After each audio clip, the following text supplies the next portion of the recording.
Chapter 333. What was Shen Yuan scheming? But he was not in the Shen residence all day, so Shan Miao could not pry it out. Young lady need not worry. That's right. Jingzhe suddenly remembered something. Tao Yuan said that Biao young lady had sent an invitation over and had received a reply, so she will head over tomorrow. Shen Miao's eyes brightened. Very good. Shen Yuan made her feel uneasy, so some things had to be done as soon as possible. While they were discussing on this end at the Fengxian Pawnshop's Linjiang Immortal Tower, there were also people discussing this matter. Shen Yuan had already collected Shen Xian's evidence and presented it all to Fu Xiuyi. Ji Yushu said. 3 days later Fu Xiuyi will sort it out and present it to the emperor. At that time, the Shen family will surely not be able to escape this calamity. Disobeying the emperor's orders, obeying on the surface but disobeying in secret. If this kind of matter is uncovered, the lightest punishment would be to be disarmed and returned to the countryside. Gao Yang said, this Shen Yuan from the Shen family also has some ability to be able to find this kind of thing. Did not one say it already? Ji Yushu was somewhat impatient. Shen Yuan had already dealt with Shen Xian for many years and had been planning and waiting to be put to use. Once the meritorious service was recorded, one would be promoted and get rich. If it wasn't for the fact that we made it in time this time, the first branch of the Shen family would have been executed after he had searched for another 2 years. So to say, Fu Xiuyi indeed has good foresight. Gao Yang pondered, Shen Xian's power is too great, and there are too many people who want to deal with him. The most important thing is that the imperial family of Mingqi would be happy to see it happen. When Shen Xian is unlucky, the imperial family would step on him. So what should be done now? Ji Yushu had a headache. Shen Yuan, this kind of person, knows how to endure and has the same nature as that Fu Xiuyi. Shen family's first household is unlucky. Miss Shen must be very sad. You still think of Shen Miao? Gao Yang rolled his eyes at him. If it was not for Shan Miao urging their Shen residence's cousins to catch Shen Yuan in bed, Shen Yuan would not have acted so quickly. Originally, with his nature, he would have endured for another 2 years to catch the first household of the Shen family in one fell swoop. Now that he took action in advance, it was only because he was forced by Shen Miao. Gao Yang touched his chin. With Shen Yuan's hatred towards Shen Miao, he would not let Shen Miao off easily this time. Perhaps the rest of the first household of the Shen family would be able to keep their lives, but Shen Miao's ending would definitely be very miserable. Ji Yushu anxiously scratched his ears and cheeks. Then what to do? Shen Yuan, that bastard, would not use any underhanded methods on young lady Shen. He even schemed against his own uncle, so his heart must be black-hearted. Do not worry, Gao Yang said unhurriedly. Shen Yuan's heart is completely black, and Shen Miao is also not someone that is easy to deal with. This time I was very curious what kind of methods Shen Miao would use to turn the tide. With her character of exterminating the entire Prince Yu residence in one move, one would feel that she would not just surrender without putting up a fight. Young Miss Shen is resourceful. Shen Yuan will definitely not be able to beat her. Ji Yushu suddenly thought of something and looked at Gao Yang. Before third brother Xia left, he did not allow us to intervene in the Shen family's matters, so if she wins, you are not allowed to help Shen Yuan. You're quite confident in her. Gao Yang opened his fan and waved it. But I'm also curious to see what she's going to do. Seeing Ji Yushu's relieved expression, Gao Yang mercilessly poured cold water on him. But you must not be too assured. Ever since Third Xia's plan was brought forward, the situation in the Ding capital had changed a lot. There is one thing that would not change, and that is Prince Ding's ambition. How would he not make good use of the fat meat that the Shen family sent to his doorstep? No matter how capable Shen Miao is, she is still an unmarried female, and Prince Ding is not as stupid as Prince Yu. It would be difficult for one person to contend against so many forces.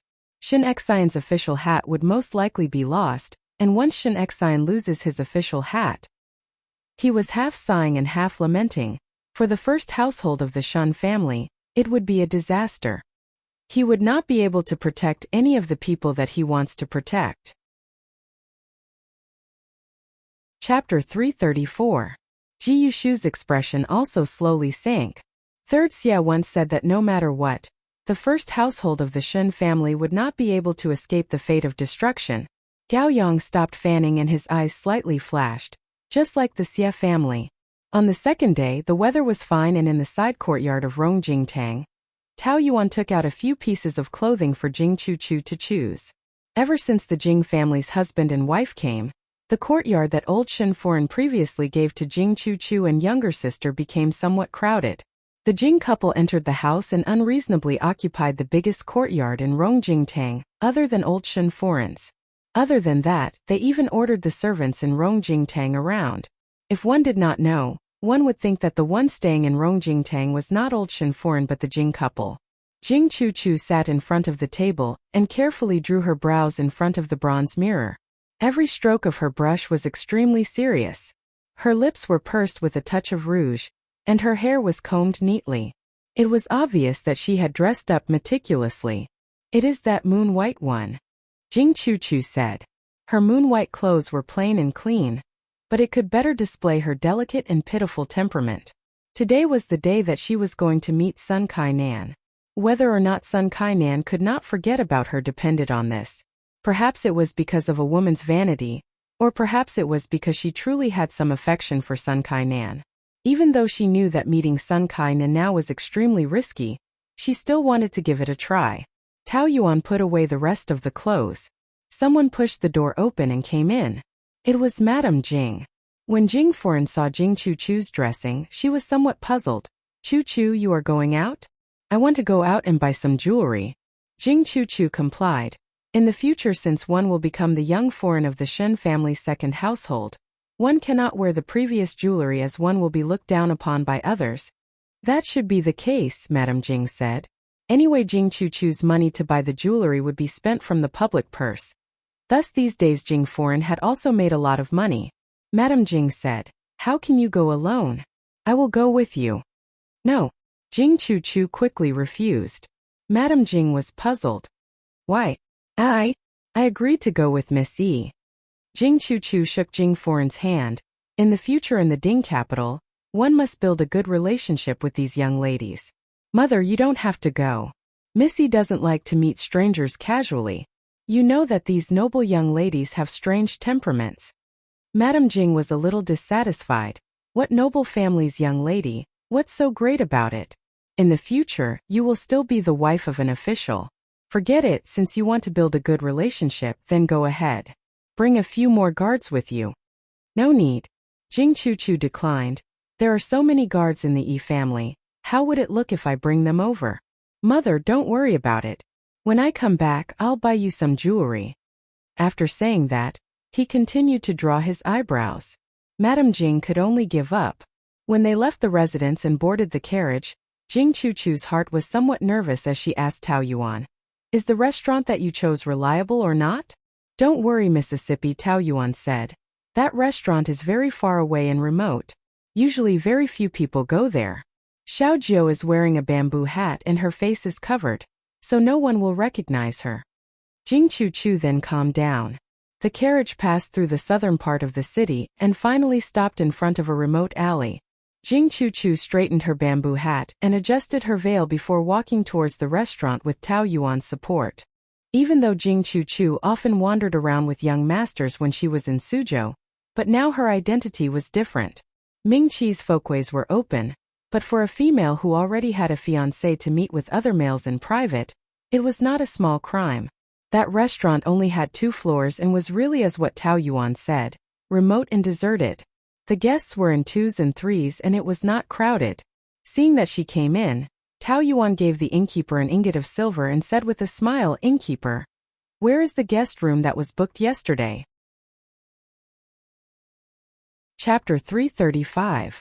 The shopkeeper quickly instructed the waiter to bring Jing Chu-chu in. The guest room on the second floor was the last one and the attic was made of wood. Tao Yuan thanked the waiter and helped Jing Chu-chu into the room. Upon entering the room, Jing Chu-chu could not wait to take off her bamboo hat and veil. "I am suffocated to death. Young lady should first take a break and drink some tea." Tao Yuan said, "One think that gentleman's son would be arriving soon. Come over and help me tidy up my hair." Jing Chu-chu first fiddled with the bronze mirror. Just now the bamboo hat was worn all the way and the hair was messed up. "Young lady is very good looking." Tao Yuan complimented. "Today you are even more beautiful." Just as she was speaking, the door opened with a creak. Jing Chu and Tao Yuan could not help but be surprised for a moment before hearing a familiar voice. Chu, it is really you. Sun Kainan stood at the door and looked eagerly at Jing Chu. Jing Chu's face suddenly turned red and she looked at Tao Yuan with a rebuking look. You can leave? All right. Tao Yuan smiled. Gentleman's son and young lady can speak first. This servant will guard at the door, and no one will come in. With such words it seemed to be hinting at something. Jing Chu lowered her head and after Tao Yuan went out and closed the door, Sun Kainan took 2 steps forward and called out, Chu. Jing Chu hesitated for a moment before looking up. There seemed to be a little bit of water in her eyes, half melancholy and half attachment. If Shen Miao was present at this moment, one feared that she would have to admire Jing Chu's acting at this moment. Sun Kainan walked in front of Jing Chu and said softly, Chu, is it true that you and Shen Yuan are engaged? Jing Chu paused before nodding her head. You. Sun Kainan seemed to have suffered a huge blow and took 2 steps back. When Jing Chu saw this, her eyes immediately turned red and she timidly said, You are angry? No. Sun Kainan paused and suddenly reached out to touch Jing Chu's face. He said, I have heard about the matter. It was Shen Yuan, that fellow, who forced you. You had no choice but to marry him. I do not blame you and am not angry with you. Hearing this, Jing Chu lowered her head but no one saw the trace of pride that flashed in her eyes. Sun Kainan must have truly admired her and even if she was to marry Shen Yuan, he still could not bear to blame her. Actually, Jing Chu turned her head away. That day second Biao older brother did not touch me but it was hard to explain under the watchful eyes of everyone. She lowered her head, Gentleman's son, actually I am still a virgin. Nothing actually happened between Jing Chu and Shen Yuan that day. It was just that the way they hugged each other was hard to explain in the eyes of the crowd. Afterwards Jing Chu looked for someone to take a look and she was still a virgin. It was just that Shen Yuan and old Shen Foreign did not know about it so she did not say anything else. If old Shen Foreign and Shen Yuan knew about it, they would definitely make a big fuss. But when Sun Kainan spoke of this matter, the situation was very different. Men would always hope that their own female was innocent. If Jing Chu and Shen Yuan really had something, Sun Kainan's heart would have a knot in his heart, but if there was nothing, then in Sun Kainan's eyes, he would feel even more pity for Jing Chu. Sure enough, Sun Kainan was stunned when he heard this. What? Jing Chu raised her head and said tearfully, a female's body naturally needs to be given to the person that one admires. Second Biao older brother, and I only have a misunderstanding but in the future there is no other way out. I and Gentleman's son met too late. Will Gentleman's son dislike me in your heart? Sun Kainan pulled Jing Chu into his embrace and comforted her in a warm voice. How would I dislike you? I am pleased with you, love you and like you. A look of ecstasy flashed in Sun Kainan's eyes. He had thought that since Jing Chu's innocence was given to Shen Yuan, sleeping with Jing Chu again would only be taking back his capital. Who knew that Jing Chu was a virgin, and this made him surprised. Chapter 336. Jing Chu was hugged by Sun Kainan and pretended to struggle a few times before no longer moving. But she allowed Sun Kainan to hold her and slowly untie her skirt. Coincidentally downstairs, someone rode a horse to the front of the restaurant and handed the horse to the waiter outside to tie it up. He walked in and when he was in front of the innkeeper, he gave an ingot of silver and walked up by himself. It was the waiter who saw him and shouted, "Gentlemen!" That person turned his head back. It was not anyone else but Shen Yuan. What is the matter? Shen Yuan asked. The waiter quickly shook his head and ran downstairs with a towel on his shoulder. In the instant that he passed by, Shen Yuan could clearly hear the waiter whispering, "Everyone in the world knows that one is wearing a green hat. So pitiful." Shen Yuan's footsteps paused and looked down. He saw that the gazes of the customers downstairs were faintly discernible on him, as if they were pointing at something. Shen Yuan's expression gradually turned gloomy. This was the restaurant that he frequented and he would occasionally pass messages with Fu Xiuyi's people here. There were a total of 9 princes in the Ding capital, and their relationships were complicated. Prince Ding was the one who hid the deepest, so his subordinates must be careful. Every time Shen Yuan came, He would be very careful and would occasionally change his clothes so no one would recognize him. But why was the situation somewhat strange now? He shook his head and went up to the second floor, which was the place where he would meet with Fu Xiuyi's people. But when he came to the last room, he saw a familiar person for the first time. When Tao Yuan saw him, she jumped in shock. Xin Yuan's heart sank. Tao Yuan was Jing Chuchu's maid, so why would she be here? Could it be? He lifted his feet and wanted to walk in. Tao Yuan could not dodge in time and was kicked open by Xin Yuan's foot. One saw that in the spacious room, there were two people overlapping on the soft couch and the floor was filled with clothes. It was as charming could be. Tao Yuan exclaimed, "Young lady, second young master is here." The person on the bed suddenly sat up and half of her snow-white body was exposed. It was Jing Chuchu. She looked at Shen Yuan helplessly and said, Second older Biao brother." Shen Yuan looked at him coldly and the other person on the bed, Sun Kainan, also slowly woke up and sat up. He was raised up by others and was interrupted when he was being intimate with Jing Chuchu, so he was very angry in his heart and said, "Who are you?" "Second cousin." Jing Chuchu suddenly recovered to her senses and pointed to Sun Kainan. "Second Biao older brother. It was he who forced me. I was not willing." "Bitch." Sun Kainan sneered and gave a slap on Jing Chuchu's face. "It is obviously you who eagerly invited me over. What is the matter? Fall out and not recognize others?" "Young master's son." Tao Yuan rushed over with righteous indignation. "How can you treat Miss like this? Why are you doing this to the young lady? Could it be that it was to make my second young master wear a green hat? You must go against second young master like this." Amidst the chaos, no one actually noticed that there was something wrong with Tao Yuan's words. Sun Kainan sneered, "Second young master?" He looked up and down at Shen Yuan and smiled arrogantly. "Correct. I did make your second young master wear a green hat. How about it? Shen Yuan, you have not tasted the taste of this fiancé of yours. The taste of a virgin is still not bad. You are talking nonsense." Tao Yuan was surprised for a moment. "My young lady, you all still do not know." Sun Kainan looked at Shen Yuan exaggeratedly. No wonder to be played in the palm of a female. "But second young master Shen, even if you have great abilities in court, your woman was still slept by me. Moreover, you still have to marry her. How is the feeling of picking up used shoes?" The veins on Shen Yuan's forehead bulged and he finally took 2 steps forward and punched Sun Kainan to the ground. "You dare to hit me?" Sun Kainan was also used to being pampered and did not say anything further as he climbed up and pounced towards Shen Yuan. Both of them did not have a military background and could only rely on their direct thoughts as they punched each other.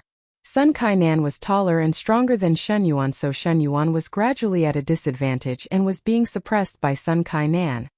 "Scoundrel!" Tao Yuan rushed over and helped Shen Yuan to hug Sun Kainan from behind. Shen Yuan took advantage of the gap and managed to free his hands but felt an icy cold thing stuffed into his hands. He was beaten up badly. Without thinking, he pushed the thing in front of him. A chi sound was heard. That sound was exceptionally long and the surroundings seemed to be still until Tao Yuan's long scream and Jing Chuchu's flustered face appeared in front of him. Shen Yuan looked down and saw that his hands were holding onto a silver hilt. There was only the hilt and the rest of the blade was in Sun Kainan's lower abdomen and nothing could be seen. Large patches of blood flowers bloomed. Sun Kainan fell face up. Chapter 337. In front of the stone table in the western courtyard of the Shun residence, Shun Miao was playing chess with Shan Qiu. It was rare that Shan Qiu did not need to practice his swordplay, and knew that Shun Miao's chess skills had improved by leaps and bounds. Shan Qiu had been rubbing his palms for a long time just to win against Shan Miao. However, the outcome was not as he wished. Shun Miao placed a black piece and Shan Qiu's tyrannical white pieces were surrounded by the surrounding black pieces, and could not get out. Shun Qiu stared blankly for a long time before asking Shan Miao, "Younger sister, is this not the path that I used in the first game?" He felt that the path on the chessboard was somewhat familiar, and the more he looked, the more surprised he was.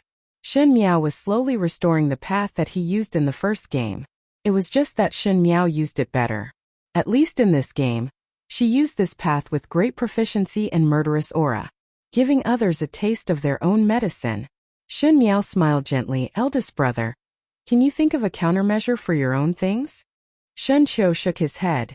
This method of mine is used against the enemy, and it is a dead end. Younger sister, let me think of a countermeasure, but I am unable to find one. Shen Miao looked at the crisscrossing path on the chessboard and smiled faintly. In the previous life, Shen Qiu killed Sun Kainan and was imprisoned a few years later, so it was assumed that Shen Yuan's plotting was more or less Shen Yuan's doing. One did not know if the exact same method was used back. Would Shen Yuan find it familiar? This dead end that he set for Shen Qiu, could Shen Yuan solve it himself? It should not be possible. When Shen Qiu scratched his head and was about to place his piece, he suddenly saw a person rushing in from outside the courtyard. It was the second-rank maid who was in charge of sweeping. That maid's face was full of panic as she said in a panic, "Not good, eldest young master and fifth young lady. Second young master is outside killing someone." What?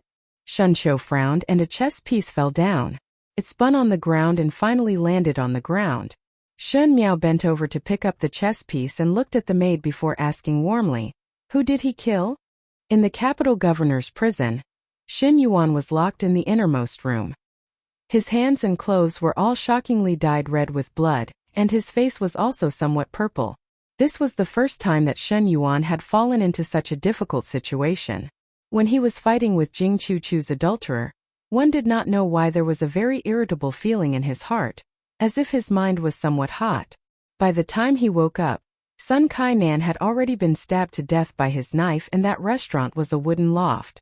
The battle between the two of them had alarmed quite a number of people, and Tao Yuan's and Jing Chuchu's screams almost immediately exposed this murder case in front of everyone. Only now did Shen Yuan's heart gradually calm down. In the end, he was too impulsive today. Shen Yuan had been conceited all his life, and what he hated the most was people using his dignity to humiliate him. The matter of the Shen Fu's family banquet had already made him feel humiliated enough, but it was because he had not woken up at that time that he had endured it. Now that the entire Ding capital knew that he wanted to marry Jing Chuchu, but Jing Chuchu was still outside putting on a green hat for him, and the people in the restaurant seemed to be pointing fingers at him. Shen Yuan was almost unable to control his anger. One did not know where Jing Chuchu was brought to, but since this matter started because of her, one think that Jing Chuchu's ending would not be easy. It was just that Shen Yuan was still somewhat strange. How did the people in the restaurant know him and Jing Chuchu? Why did Jing Chuchu pick his room when she was adulterer? He faintly felt that something was not right, but he quickly shook his head. That place was the place where he and Fu Xiuyi's people met, and other than Fu Xiuyi's people, no one else would know about it. Shen Yuan thought deeply that Fu Xiuyi's people had reached the restaurant and most likely knew about the matter. At this moment, he had completely calmed down and those flustered emotions had vanished. The bloodstains on his clothes and the gloomy prison did not make his expression waver. Chapter 338. Just at this moment, one saw a jailer walking over and stopped in front of his cell door. Shen Yuan looked up and cried out in surprise, "Dong Hao!" Dong Hao was the person who was supposed to make contact with him. At this moment he had changed into a jailer's attire, and it seemed that he had sneaked in to talk to him. "Listen to me. This matter is a misunderstanding," Shen Yuan quickly said. "This time will your highness help me? In the future I will definitely repay your highness." Shen Yuan never expected that Shen Gui would come over to save him. Shen Gui was a person who would do anything to protect his career, so how would he take risks for him? Now the only one who could help him was Fu Xiuyi, but the people of the imperial family did not value friendship and righteousness, thus he could only prove his value. Shen Yuan said, "The evidence that was given to your highness is still somewhat incomplete, and your highness will soon submit a memorial to his majesty. One hope that your highness will think of a way to rescue me out, and let me complete the last stroke for your highness." When Dong Hao heard it, his eyes moved. Shen Yuan's words clearly meant that the evidence that was against Shen Exine to Fu Xiuyi was not complete. Shen Yuan had left a card up his sleeve as he feared that Fu Xiuyi would burn the bridge after crossing the river, but he did not expect that he would be in prison today, and could only take out his life-saving talisman in advance. Seeing that Dong Hao did not speak, Shen Yuan was somewhat anxious. This matter is only a misunderstanding and is not difficult to handle. I can fork out the money myself, and as long as your highness gives a greeting to that side, This matter had happened before. A large part of the reason why Xin Yuan was so calm was that this matter did not look that bad. It was even simpler than the Shen residence's family banquet matter. The Shen residence's family banquet matter was because he slept with Jing Chu in front of all the Furins, and no matter what, Jing Chu would suffer a loss. Moreover, the Jing family was too unreasonable, and he had no other way. Moreover, when he killed Sun Kai-nan, only Jing Chu and her maid saw it. As long as Jing Chu and the maid testified, he could still escape. As for that adulterer, he only needed to give some money to appease him and let Fu Xiuyi's people casually put a charge on him, like that person wanted to assassinate Xin Yuan and was restrained by Xin Yuan.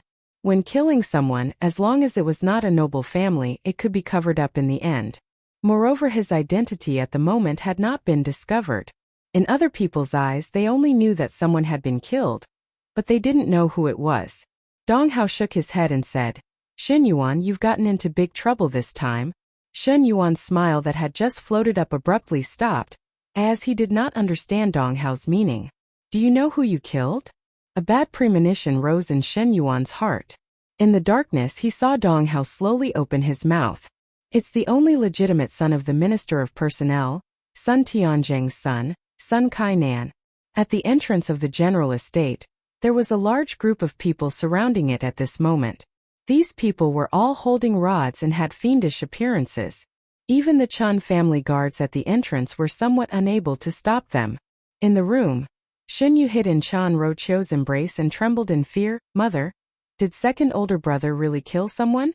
As Chun Rochio comforted her, she had some doubts in her heart. Those people outside claimed to be the Minister of Personnel's people and said that Shen Yuan had killed the Minister of Personnel's son, Sun Kai-nan, and were clamoring to come in and smash things up. But why would Shen Yuan kill Sun Kai-nan without rhyme or reason? Shen Gui and Shen Wan were already outside blocking them. If it was not for Shen Xian's Shen family army, one feared that those people would really barge in. Wan Yinyang was hiding in the small room and was somewhat nervous as she pulled Shen Dongling's hands. If it was really second young master who killed someone, would those people do anything to us? "Do not worry," Shen Dongling said. "Others only want to deal with second older brother. What does it have to do with us?" She sat behind the screen and the pages of the book in her hands were not opened at all. Chapter 339. Young lady. Jingzhe bounced into the room and said, "The people outside are so fierce that even old Foreign was alarmed." Shen Miao did not even lift her eyelids as she asked, "Oh? How is old Foreign?" Hearing that second young master killed someone, she immediately fainted. Jingzhe was somewhat rejoicing in another's misfortune. "Young lady, this matter will not implicate us, right?" Guyu was deeply worried. After all, they all knew why Xin Yuan would kill someone, and it was all because of Shen Miao adding fuel to the fire. "No matter, there will be someone to block it for us.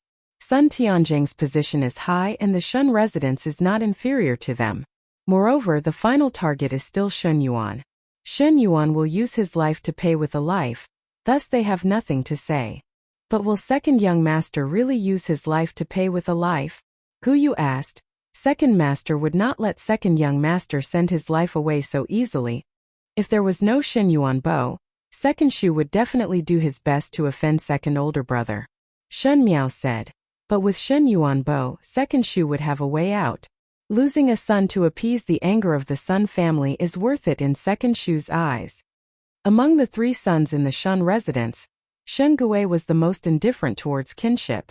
Shen Wan at least doted on Shen Yu, but towards his own children, no matter if it was the D-born Shen Yuan, Shen Qing and Shen Yuan Bo or the Shu-born Shen Dongling, there was not a bit of genuine concern. To Shen Gui, children were either to help him in his career or to be his successor.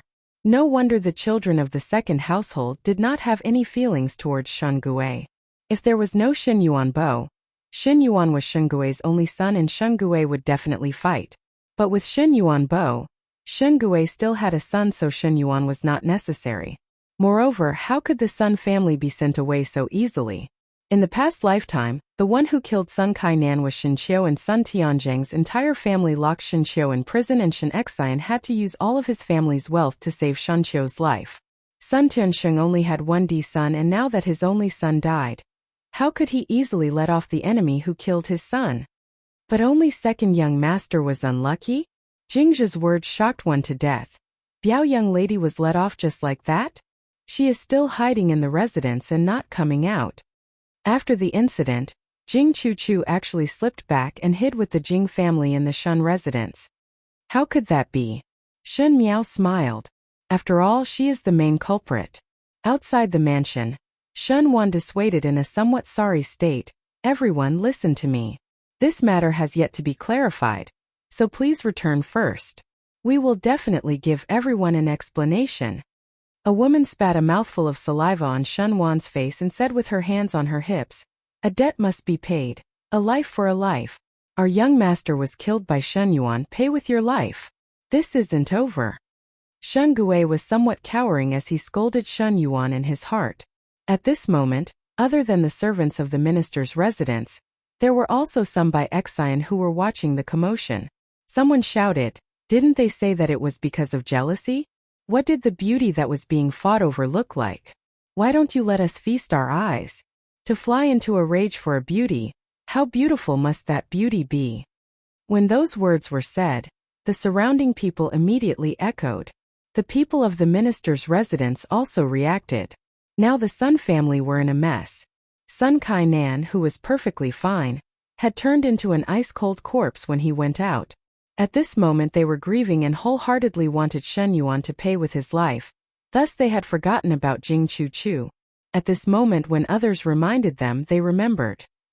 Since Sun Kai-nan and Shen Yuan fought because of Jing Chu, then Shen Yuan accidentally killed Sun Kai-nan. Then Jing Chu was the femme fatale. The Sun family's people immediately said, yes. Hand over that slut. It was she who seduced my young master. Shameless slut. Quickly hand her over. Chapter 340. Not to mention the Sun family, even Shen Gui himself could not wait to personally kill Jing Chu. Ever since Jing Chu came to the Shun residence, their second household of the Shun family had bad luck one after another. First was the matter of the family banquet which ruined Shen Yuan's reputation, and now Shen Yuan was involved in a murder case. Shen Gui did not say anything further as he instructed the servants, and in a short while, Jing Chu was tied up and sent out. Shen Gui gave a look to Shen Wan, and Shen Wan said, everyone do not be angry. We will naturally be reasonable. Since this matter was caused by Chu, I will hand her over to you and let you handle her. Jing Chu cried out miserably, but how would the surrounding people allow her to resist? The Sun family pulled Jing Chu, who was tied up like a pig, over and gave her dozens of slaps on her face. Jing Chu fainted on the spot. You all better not bully others too much. Jing Guanshan and the Jing couple also rushed out enraged when they saw this. But one saw the Sun family sneered. No wonder you are people from Suzhou, that small place. It is fine that you are short-sighted, but you are so corrupt. You are already engaged but still go around seducing other men. This matter is not over, so you all better not think about it. The Jing family was angry and afraid. They were angry that the Sun family was so arrogant and afraid that other than the Shun residents, they did not have any backing in the Ding capital. And previously the Shun residence was already in a mess with them. Now seeing that they were out of luck, it was good that the Shen family did not throw stones at them when they were down. How could they just stand by and watch? After making a ruckus in front of the Shun family's doors for a while and seeing that the sky had darkened, the people from the Sun family then grabbed Jing Chu, who was already floating in the air, and left. Before leaving, the leading matron sneered. Today is just the beginning. Your Shen family, just wait. Master had already written a memorial to the emperor. There is no such thing as taking someone's life and still being free and unfettered. A life for a life, no one can think about it well. Shen Gui saw the Sun family leaving behind a mess and swaggered away and almost could not breathe. The last sentence that Sun Tianjing had already written a memorial to the emperor made him even more shocked. Sun Tianjing only had one son, and once Sun Kai-nan died, Sun Tianjing would not let him have an easy time even if it was a life and death struggle. It seemed that even if Shen Yuan died, it would not be able to quell the anger of the Sun family. Shen Qiu returned to the western courtyard and wiped his sweat before complaining to Shan Miao. The Sun family is too rude and almost smashed the main doors. My soldiers couldn't stop them. The pain of losing a son. Shen Miao comforted him. Naturally one has to vent. Father and mother do not intend to intervene this time. Shen Qiu muttered to himself, but Shen Yuan is never impulsive. Even if Jing Chu secretly met Sun Kainan, why would she kill in a fit of anger? Who knows? Shen Miao casually said. Perhaps Sun Kainan is fated to die, and it is the same no matter who he dies in. In the main hall of the Sun family, a room full of concubines were kneeling on the ground. In the middle of the hall, there was a corpse covered in white cloth. Even so, the white cloth was still stained with dried blood. Ever since Sun Foreign knew of Sun Kainan's death, she fainted, and when she woke up, she almost collapsed and did not listen to anyone. Sun Tianjing was already in his prime, and at this moment his eyes were bloodshot and his cheeks were trembling slightly. There was a wandering Taoist priest who calculated that he would not have any children in his lifetime. In his early years, Sun Tianjing had married countless concubines and indeed could not have any sons. Sun Kainan was conceived by Sun Foreign with great difficulty, and to Sun Tianjing, it was a child in his old age. Thus he was pampered from young, and in the long run, Sun Kainan's lustful and playful character was fostered. It was just that Sun Tianjing had a high position of power, and was afraid of provoking the imperial censor's mouth. Thus he had long reminded Sun Kainan not to be ostentatious, and if he wanted to play with females, he must bring them back to the residence as concubines.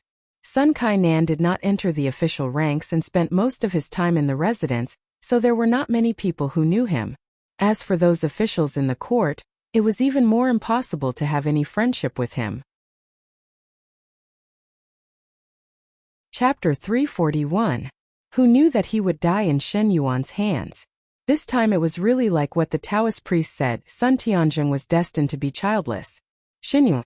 Sun Tianjing gritted his teeth. I want him to pay with his life. Master. One of Sun Tianjing's beloved concubines wiped the tears from the corner of her eyes. One heard that the servants had brought that female back. In the end it was that female that caused our young master to be like this. Master plans to, Sun Tianjing sneered. Do not play to death first. Leave a breath for Furen. The beloved concubines shuddered. These concubines had experienced Sun Foreign's methods, and now that Sun Foreign was carrying the pain of losing her son, she would not be able to do anything to that Jing Chu. The Shen family can only move against Shen Yuan, and the Jing family wants to retreat unscathed? With a ka-cha sound, Sun Tianjing actually crushed the cup in his hands.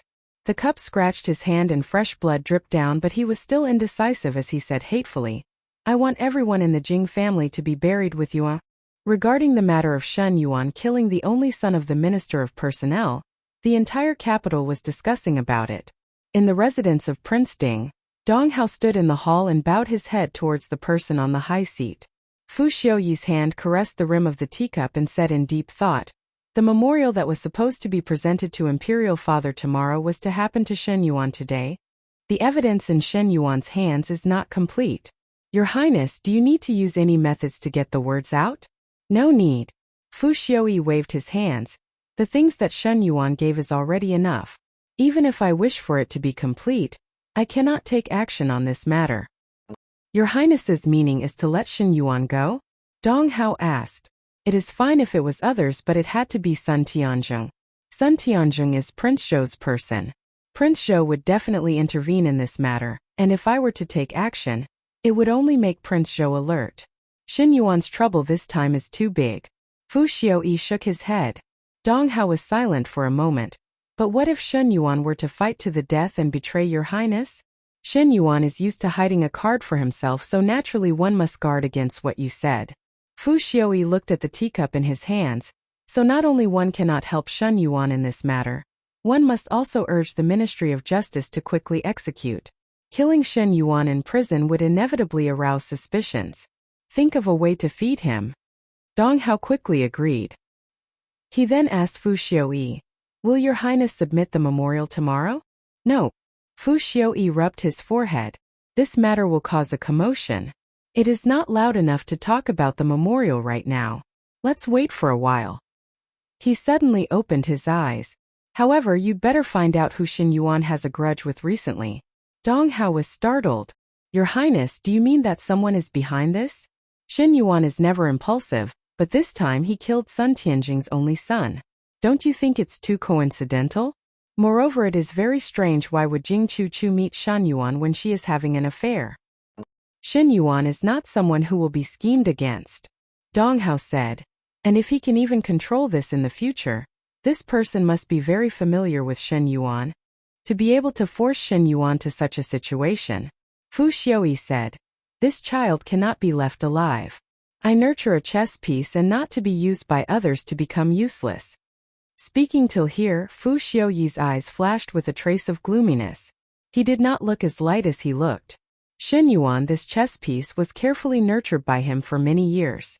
It was not only because Shen Yuan was resourceful but more importantly, Shen Yuan was from the Shen family. In Shen Yuan's position, many things would be easier to do in the future.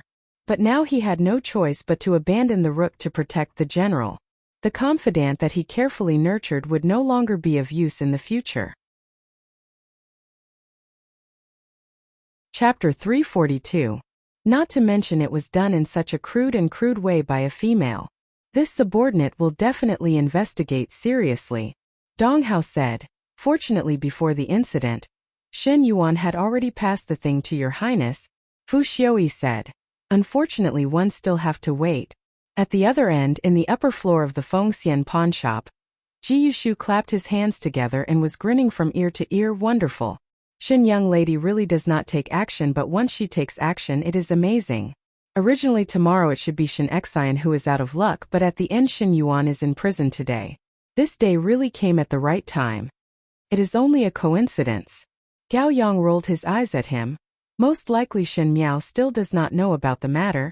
No matter if she knows or not, I have won the bet with you. Ji Yushu was proud of himself. Send the banknotes to the pawnshop yourself and hand it over to Hong Ling. Gao Yang was silent for a moment before saying, perhaps Shen Yuan had never thought that there would be a day where he would fall into such despicable means. Because his own wife was having an affair and was jealous of others, he mistakenly killed the adulterer. No matter how one listened to these words, it was not very glorious. No matter if it was the adulterer or the woman who did not follow the womanly ways or the husband's family who was cuckolded, when people talk about this matter, they would only treat it as a joke. Shen Yuan originally had talent and knew how to endure, and had just returned to the capital. With Fu Xiaoyi's attention on him, he would become a talent that no one could underestimate in time. Who knew that it would end in such an embarrassing and tragic manner? Even though it looked like a joke, the outcome was very grim. Just because the person he killed was Sun Tianzheng's only son. Sun Tianzheng will send up the memorial tomorrow. Gao Yang, do you think that Shen Yuan will pay with his life this time? Ji Yushu asked. What do you think of Shan Miao? Gao Yang asked an irrelevant question. What does this have to do with Shen young lady? Ji Yushu was puzzled. Shen Miao is a person who set traps. Once one stepped into it, have you seen anyone who could retreat safely? From Prince Yu's incident, you should be able to see that her traps were never just one move. This matter looked like to deal with Shen Yuan, but in fact it was not so. You say that she still has a move? Ji Yushu asked. At most Shen Yuan will pay with his life. What else does she want? I feel that Shen Yuan is only one of them. Gao Yang shook his head. His expression couldn't help but turn grim. If she did it, I have a feeling that it wouldn't be just one person. Ji Yushu was silent for a moment before asking seriously, what kind of deep enmity does Shen young lady have with the rest of the Shen family? Even though it is creepy, one thinks that there is a reason for it. Could it be that the Shen family had done something unforgivable to her? For a little girl to use such cruel means to plan step by step, there must be some other hidden story. It was just that even Bai Xiaoshang could not find out that it was because of the Shen family's method of raising her to be an idiot. It seemed to be somewhat unreasonable. Gao Yang shook his head. I don't know either, but she's too flamboyant. This time Shen Yuan was sent to prison because Shen Yuan was Prince Ding's man. Since Prince Ding was at a disadvantage, he would definitely notice her. The person that was previously sent also said that Prince Ding's men are currently investigating the matter. It is not good for Shen young lady to go against Prince Ding. Ji Yushu was deeply worried. Prince Ding's thoughts are deep and his methods are treacherous. Once it is discovered that it was done by Shen young lady, one do not know what he would do in the future. No need to worry. Gao Yang said, I feel that Shen Miao is very familiar with Prince Ding. Perhaps everything that she did, She might have considered the consequences if Prince Ding knew about it. Rather than worry about her, it is better to worry about yourself. Gao Yang looked at Ji Yushu. Have you found the person that third Xia wanted you to look for? Ji Yushu touched his nose.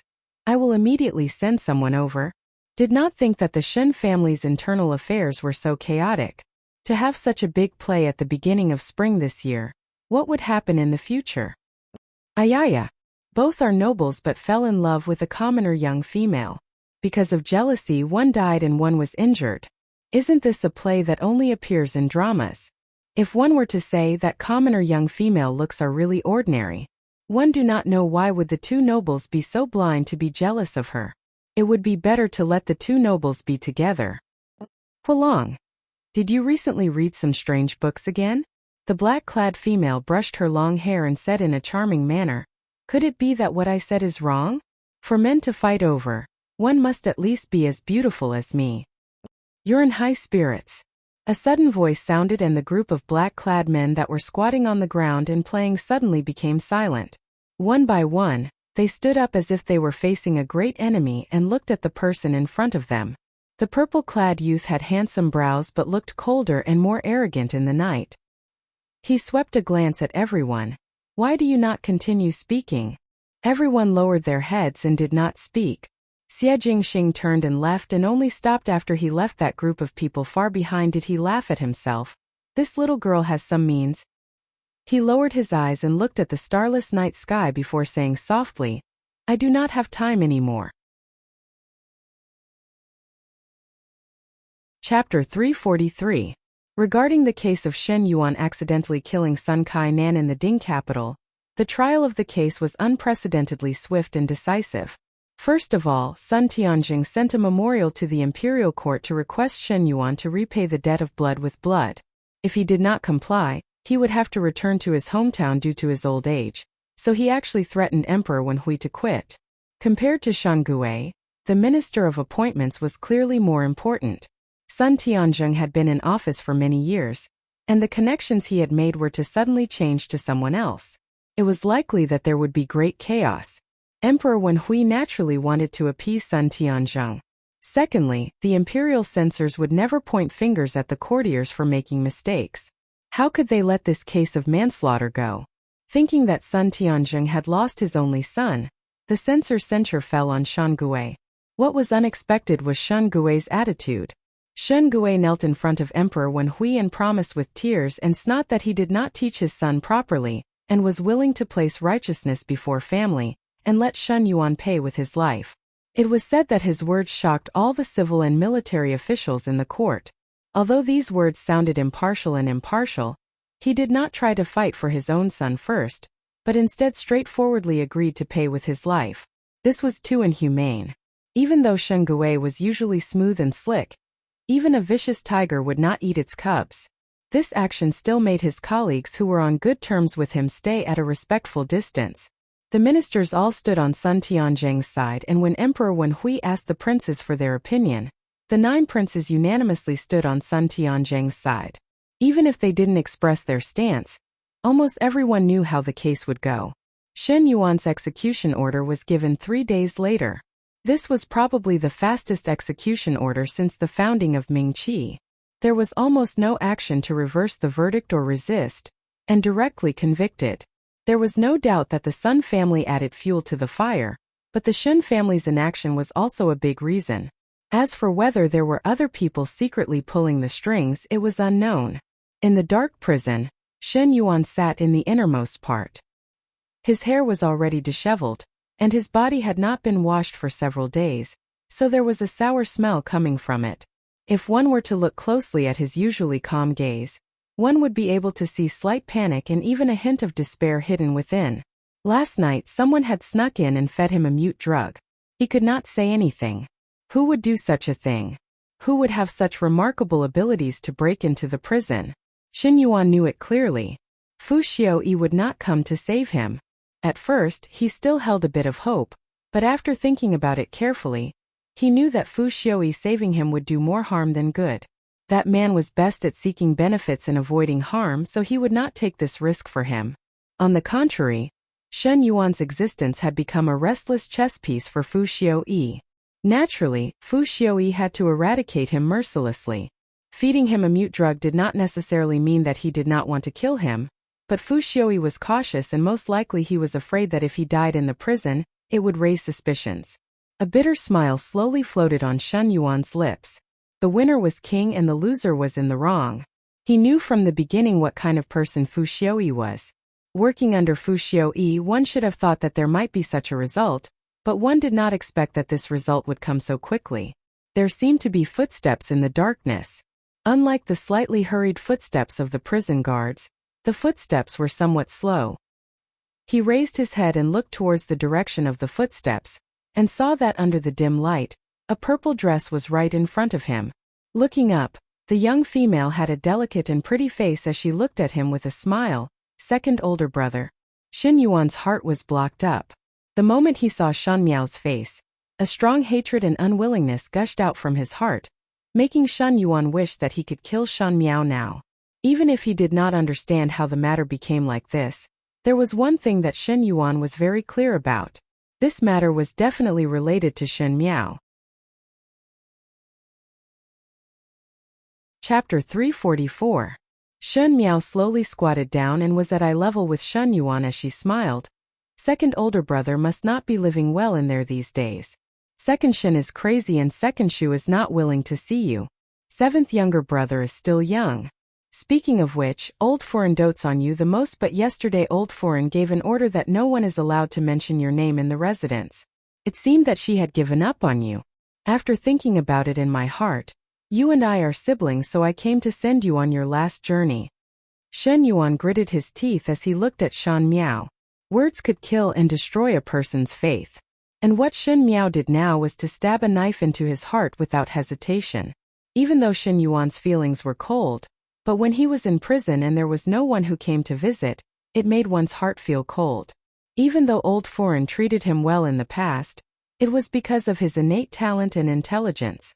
Now that he was a prisoner, Old Shen Foreign would definitely draw a clear line to avoid trouble. Thinking about it this way, second older brother and eldest sister are indeed biological siblings and both had been in prison before. But when eldest sister was in prison, second Shen was still running around, but now there is no one running around for you. Shen Yuan did not speak. Why is second older brother not speaking?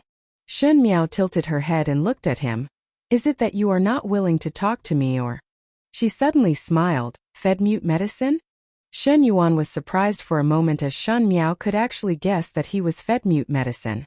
Before he could think it through, Shen Miao's following words made him shocked. It seems that Fu Xiuyi's methods are still the same as before, and there is no difference. Shen Miao muttered. Shen Yuan's eyes widened as he heard Fu Xiuyi's name from Shen Miao's mouth. How did Shen Miao know that he was working for Fu Xiuyi?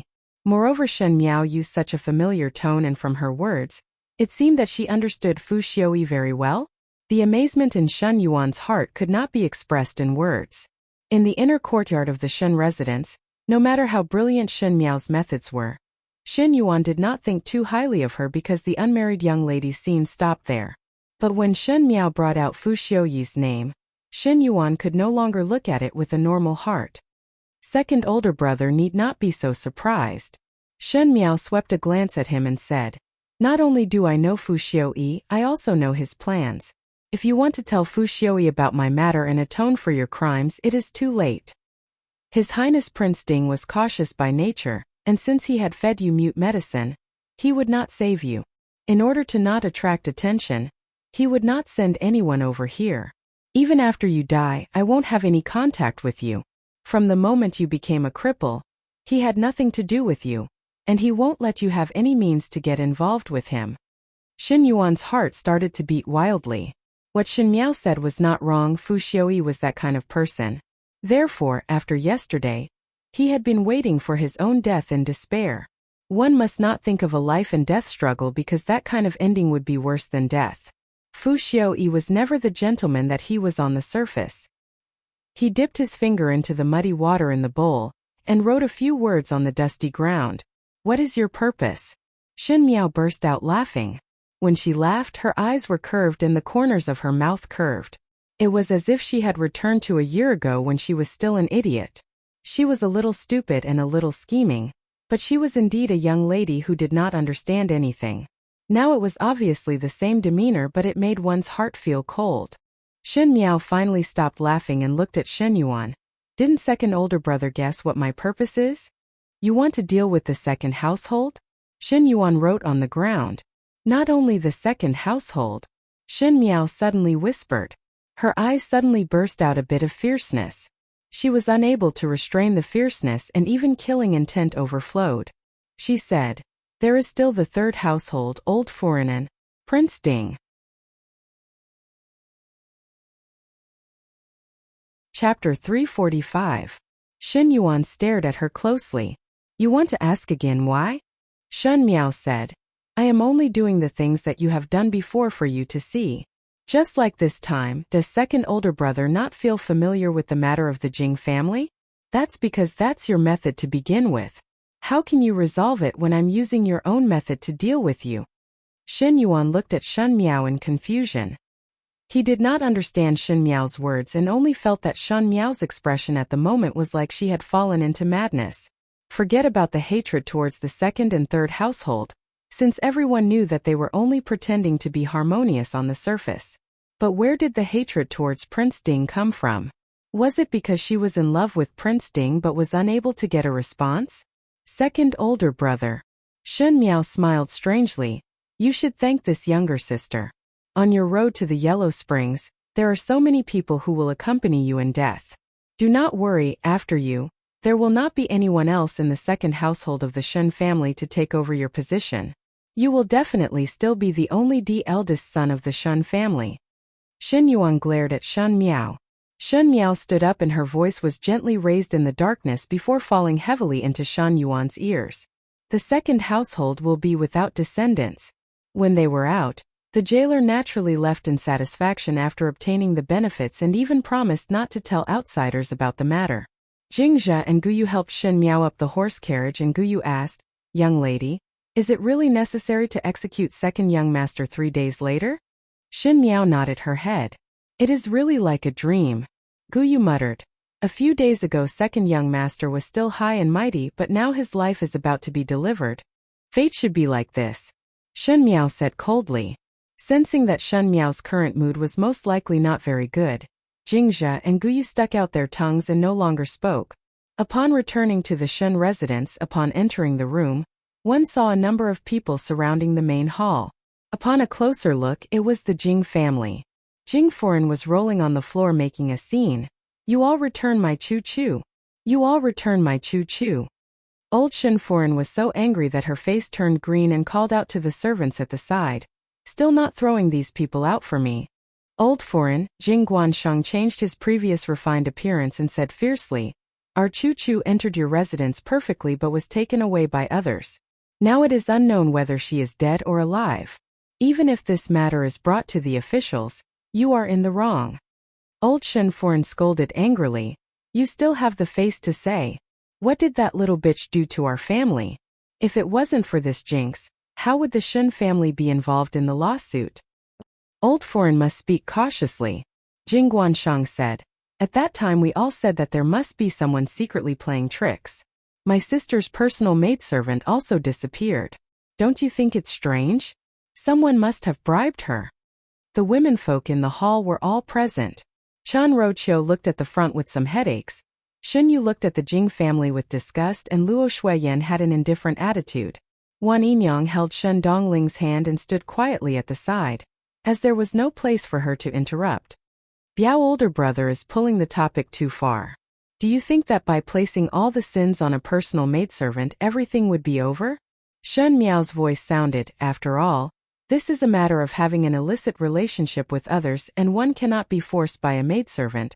The words of ridicule made Jing Guansheng's face turn red and white. Everyone looked towards the door as Shen Miao walked in. Old Shen Foreign had never liked Shen Miao as much as today. As long as she could make these unreasonable pestering people of the Jing family stop for a moment, her heart would be warm. Luo Shuiyan happily pulled Shen Miao to her side. Jiao Jiao has been out for so long, are you tired? Chapter 346. Jing Foreign was still crying. You and father are blood relatives and Chu Chu also has your blood flowing in her. How can you be so cruel? Heavens! Old foreign, you are forcing us to death. Old Shen foreign was extremely annoyed. Who is blood relative to you? A group of broken families from the capital also want to have a relationship with me? Why not take a piss and see who you are? Really think that with some good looks one can do whatever one wants. Indeed worthy to be from a small family. A body full of coquettishness and know how to seduce men at such a young age. Old Shinforn was anxious and actually used the scolding words that she used in the marketplace. It could be said to be extremely unpleasant to hear, and for a moment, everyone who heard it was stunned. After a long while, Jing Guansheng suddenly laughed. Old foreign, are you really that heartless? You really want to stand by and watch Chu Chu's matter? What does Jing Chu Chu have to do with me? Ridiculous. Old Shen foreign answered without hesitation. Good. Jing Guansheng sneered and suddenly swept a glance at Shan Miao. Since you want to destroy the bridge after crossing the river, then do not blame me for not being loyal. In the beginning you let Chu Chu climb onto Shan Qiu's bed, and wanted me to think of ways to gain Shan Miao's favor. At that time you were not this heartless. When those words were said, everyone was shocked. Even though they had already guessed the inside story, they had never thought that Jing Guansheng would say such words in front of everyone. The one who was the most shocked was of course Luo Shuiyan. She looked at Jing Guansheng and slowly asked, "What did you say?" Jing Guansheng did not care about old Shinforen's furious expression and said like a broken jar, "Biaoshen most likely do not know. In the beginning when Chu Chu and I just came to the Shun residence, old foreign treated us warmly. Why? She said that she loved us siblings very much and hoped to be in-laws with the Jing family. But, how would eldest Biao older brother like Chu Chu who came from a small family? At that time old foreign had personally drugged her, and one think that she was in a hurry to facilitate the marriage but did not think that at the end it was second Biao older brother who had the advantage." Luo Shuiyan was so angry that her entire body was trembling. She suddenly pulled out the flexible sword from her waist and placed it across Jing Guansheng's neck. Jing Guansheng's expression changed, but he still forced a smile and said, "Biaoshen has mistaken the wrong person this time. Both of us siblings know our own capabilities, and without old foreign's supervision, how would we dare to think about it? Besides, it was old madam who drugged him. Shouldn't auntie blame someone else?" Luo Shuiyan turned her head to stare at old Shinforen and her murderous aura sword. Old Shinforen was so scared that she almost fell down from her seat. She said, "Eldest, are you going to kill your mother? The old lady not only wants to marry my cousin, but also wants me to please my cousin." Jing Guansheng laughed frivolously. He also said that male and female love is just like that. When the rice is cooked, the person will be dead set. Luo Shuiyan couldn't take it anymore. She slashed the ground with her sword. The ground was originally made of good quality stone, but now that she slashed it, a clear crack appeared. Jing Foren screamed in fright and old Shen Foren's face turned pale. Xin Yu and Chan Ro Chiu were somewhat cowering, but Wan Yinyang's heart was astonished. She did not think that old Shen Foren would even use such a cheap method. It was not strange for ordinary matrons or Yinyang to use such methods, but old Shen Foren was the head of the family and such methods were simply unsightly. Luo Shuiyan pulled Shin Miao with one hand and held her sword with the other as she looked at old Shen Foren. When she was really angry, her murderous aura would surge out, making one believe without hesitation that she would be able to cut off old Shen Foren's head in the next moment. She said, "Old Foren, ever since marrying into the Shun residence, both Shen Exine and I have treated you with deep affection. Even though you are not his birth mother, both of us husband and wife still respect you. But now I know that there are really white-eyed wolves in this world. I cannot afford to stay in such a Shun family." Chapter 347. Eldest, do not listen to his nonsense. Old Shen Foren's evil intentions had not died. Do you want to be unfilial? Whether it is nonsense or not, one will know upon investigation. As for unfilial, Luo Shuiyan sneered and said word by word, "Even if this old mother has to carry the reputation of unfilial for the rest of her life, I will not let my children follow beside this kind of family." She pulled Shin Miao go. No matter how furious old Shin Foren was at the back, how the Jing family pestered endlessly and how Chan Rocho smoothed things out, all these things were not important anymore. Shin Miao was pulled by Luo Shuiyan towards the western courtyard. But her heart was very carefree. This was the goal that she wanted to achieve.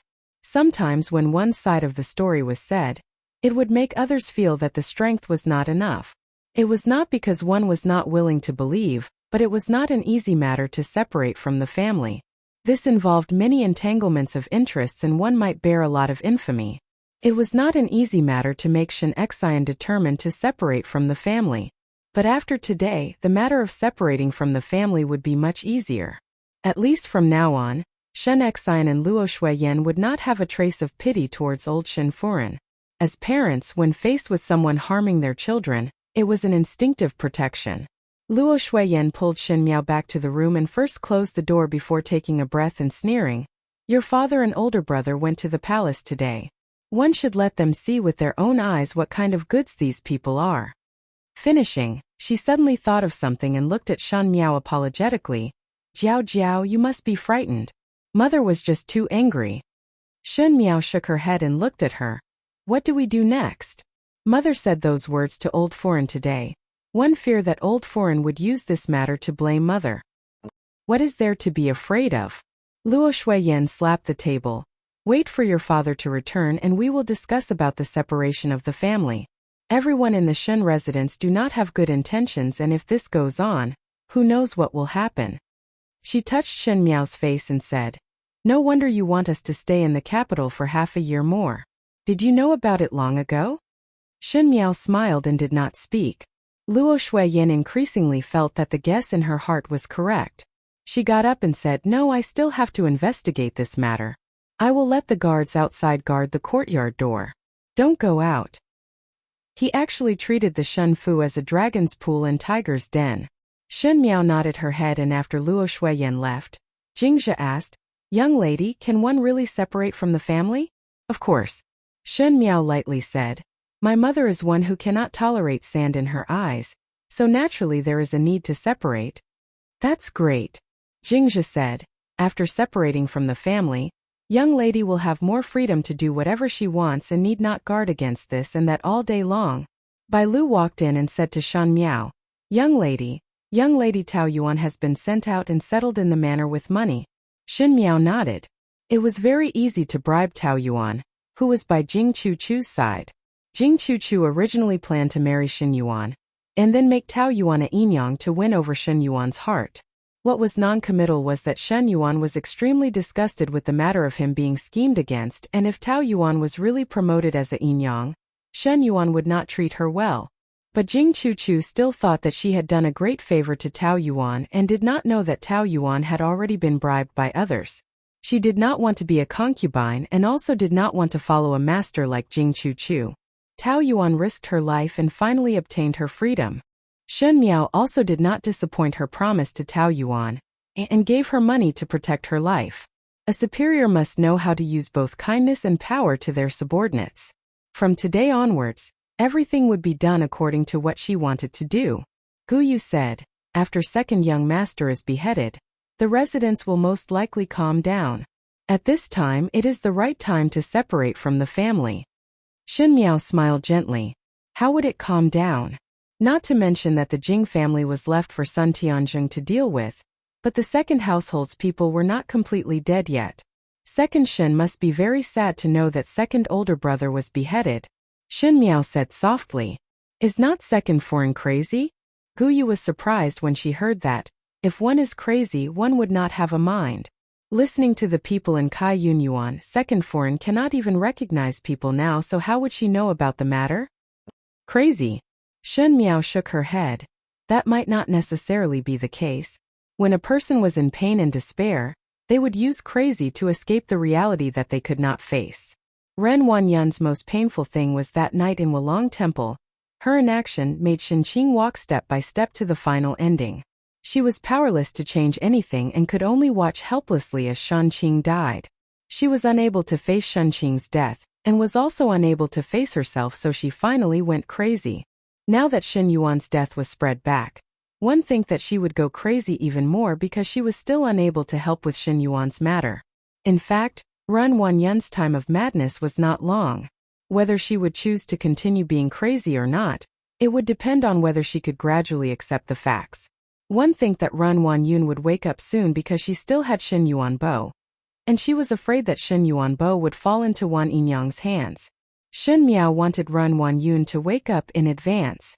What she wanted to deal with was never an individual, but the entire family's lifeline. Since she chose the second household, how could she stop moving forward after losing a pair of children from the second household? What she wanted was for Shen Gui's third generation to end.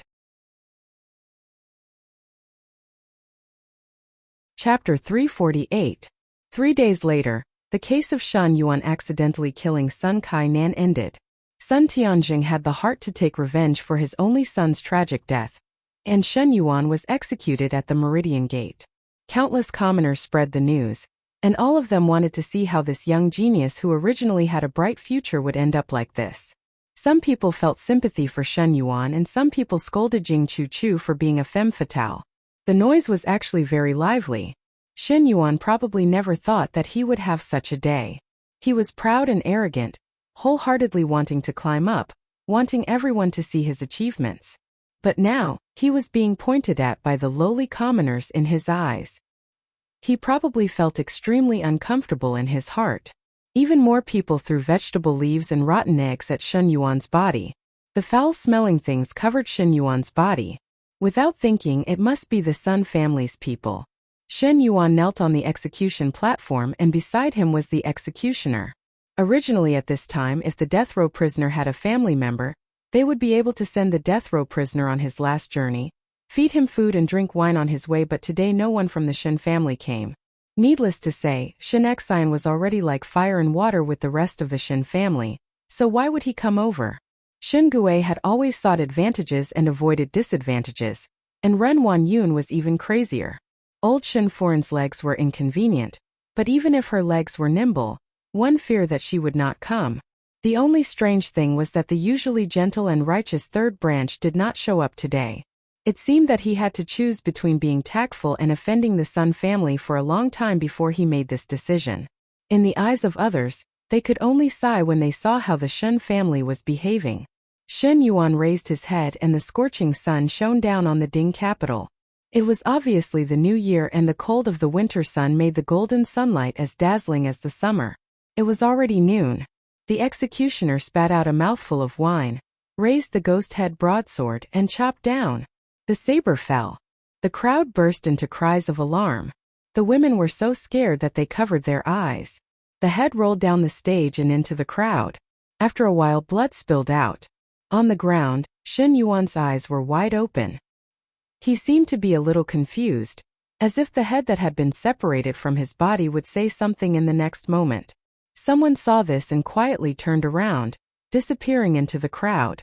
At this moment, there was dead silence in the Shen residence.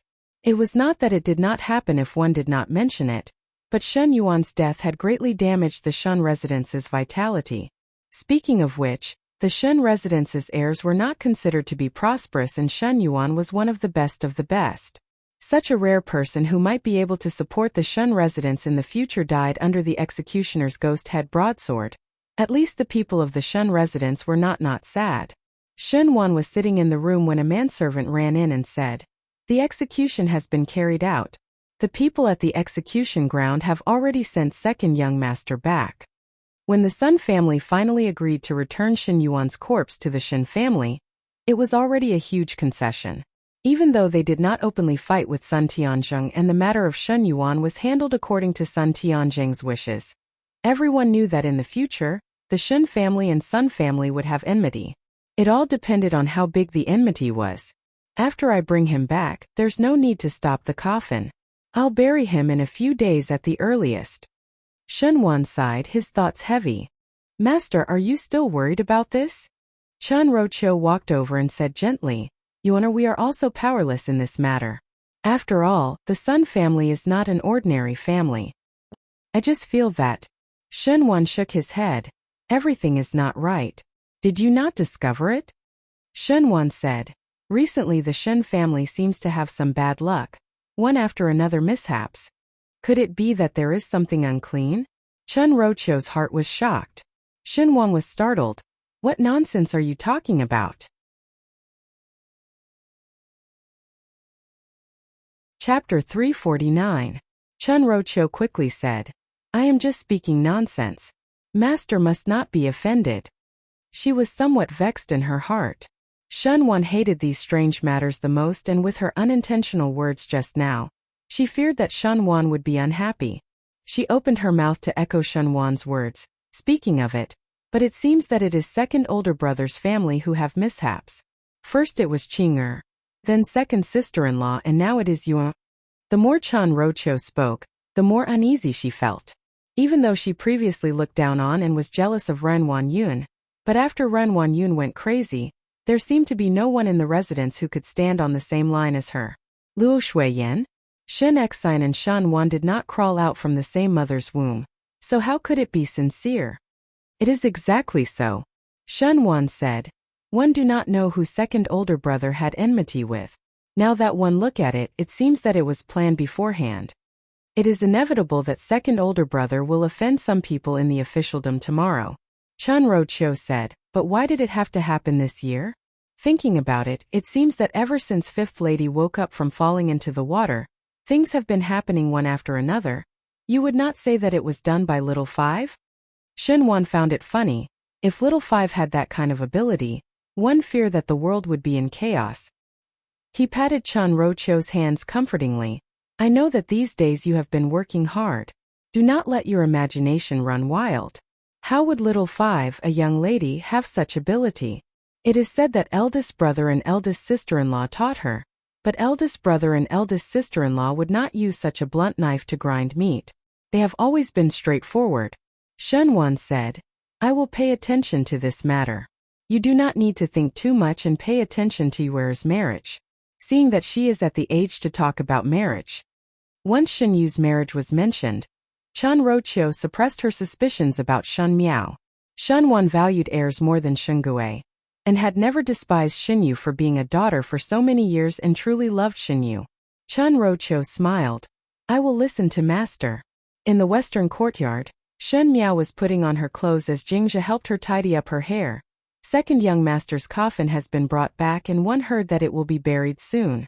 Even the funeral will not be grand. In the Shen family, other than the first household, there were some who loved to put up a front. Just like how old Shen Forn's birthday celebration was known by the entire city, Shen Yuan, as the eldest son of the second household, did not even do the funeral after his death. It was indeed somewhat cold. Part of this was to cover up the scandal, but more importantly, there were not many people in the court who were willing to offend Sun Tianzheng for Shen Gui. Even if there was a funeral, there would not be many people who would come to offer their condolences. Instead, it would be a joke. Second master has not been in the manor these past few days. Gu Yu also said, even if they return, they will rest in Wan Yinyang's courtyard. What kind of time is it now?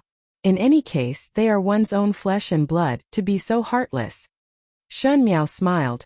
During the day he is busy winning over the estranged ministers, and as for the night, if he does not rest in Wan Yinyang's room, could it be that he is sharing the same bed and pillow with second Shen? She originally wanted to take the opportunity to reprimand Shen Gui's heartlessness, but when Shun Miao said the word sharing the same bed and pillow, Gu Yu was somewhat embarrassed. She did not know why Shen Miao was so bold now. It was obvious that there was nothing wrong with her etiquette, but why did she not know how to be shy in matters between men and women? It was also good to put on an act, otherwise in the future when males see her, they would only be surprised by Shun Miao's valiance, and who would dare to approach her? Shun Miao did not pay attention to Gu Yu's expression, thus she did not know that Gu Yu had so many thoughts in her heart. She only said, how is the news that was sent to the Sun family's side to inquire? The Sun family hid it too tightly and the servants know very little. Jingzhe quickly said, one only know that Biao young lady's days are not good. Heard that on the first day. She could not continue. Chapter 350. What about the first day? Shen Miao turned her head and looked at Jingzhe. Jingzhe stammered. One heard that on the first day, Biao young lady and the horses in the stables were fed with medicine and let them. At that time, old Master Sun even let all the servants watch from outside the stable. Gu Yu almost choked on her own saliva. Man and horse. Jingzhe's face turned red in an instant. Gu Yu was still asking, That Sun family's people are all abnormal. Jing Chu was in so much pain when a human and horse intercourse. This was not only physical pain. When so many servants saw her unbearable scene, one feared that her heart would rather die than live. Seeing that Guyu was still relentlessly questioning, Jingzhe was somewhat annoyed. He originally thought that these filthy things should not be said in front of Shan Miao as to avoid dirtying Shan Miao's ears. He did not think that when he turned his head over, he saw that Shan Miao's expression was calm. Not to mention shyness, there was not even a little bit of surprise on her face. Instead she spat out a sentence that made one's teeth fall off. She said, "Sun Darren is too benevolent. Actually one can use an ox." Young lady. Jingzhe's mouth was wide open. Shan Miao glanced at her. What is there to make a fuss about? In the inner palace, this move was often used to deal with disobedient females. She had not used it before as Shan Miao was used to directly bestow death, and was not willing to create more complications. But one had seen Mei Foreign punish a palace maid who was eating with the eunuchs. She let someone feed her the aphrodisiac of a bull, and threw that palace maid into the cow pen and tortured her to death. Thus, he was not surprised by Sun Tianjing's methods. He did not know how shocking his actions were in the eyes of Jingzhe and Guyu. After a long time, Jingzhe then found her voice and said, "Where does young lady want to go now?" "Let's go to Kaiyun Court." "What is young lady going there for?" Guyu was surprised. Now that second master is not around, is young lady going to look for Wan Yinyang? Shen Miao shook her head. "I am looking for second Shen." "Second foreign has gone crazy," Guyu reminded. Not necessarily. The Kaiyun court had been turned upside down. In fact, in just a short few months the entire Shen residence, or more accurately the second household of the Shen family, which was Kaiyun Yuan, had undergone earth-shattering changes. The second madam, who used to be in her prime, was now a lunatic. The generous and intelligent eldest young miss had become a slut who committed suicide in prison and had an illicit relationship with another man. Even the outstanding second young master became a prisoner in front of the people of the city and died under the executioner's machete. Life was like a drama, and Kaiyun Yuan's drama was too tragic. The only consolation was that second foreign Ren Wan Yun still had a second son, Shen Yuan Bo, but Shen Yuan Bo was raised by old Shen foreign's side. If Ren Wan Yun was not crazy with Shen Yuan Bo, she would be able to temporarily sit firmly in the position of the main household. But it was only temporary. Who knew? Would Shen Gui still take concubines in the future? After all, Shen Gui had always been lustful. It was not impossible for him to have a son. Compared to Ren Wan Yun's bad luck, Wan Yinyang, who had been deserted for many years, seemed to have ushered in spring. After being submissive for so many years, even her own daughter did not see the light of day for so many years. One did not expect that this time it was like she had the help of God. Even though Shen Gui was indifferent to kinship, he treated females well. As long as Wan Yinyang firmly grasped Shen Gui's heart and regained his favor, Shen Dongling's status would only rise. "Dongling, let master change a courtyard for you in a few days." Wan Yinyang was sewing as she smiled at Shen Dongling. Most likely it was because Shen Yuan was already dead and Shen Yuan Bo was still young, thus Ren Wan Yun was no longer a threat to her. Wan Yinyang's brows were filled with joy and there was a trace of joy in her words.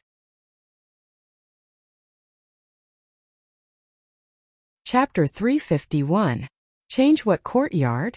Shen Dongling, who was reading behind the screen, looked up.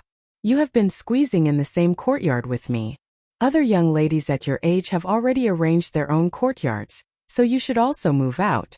This place is after all a little crowded.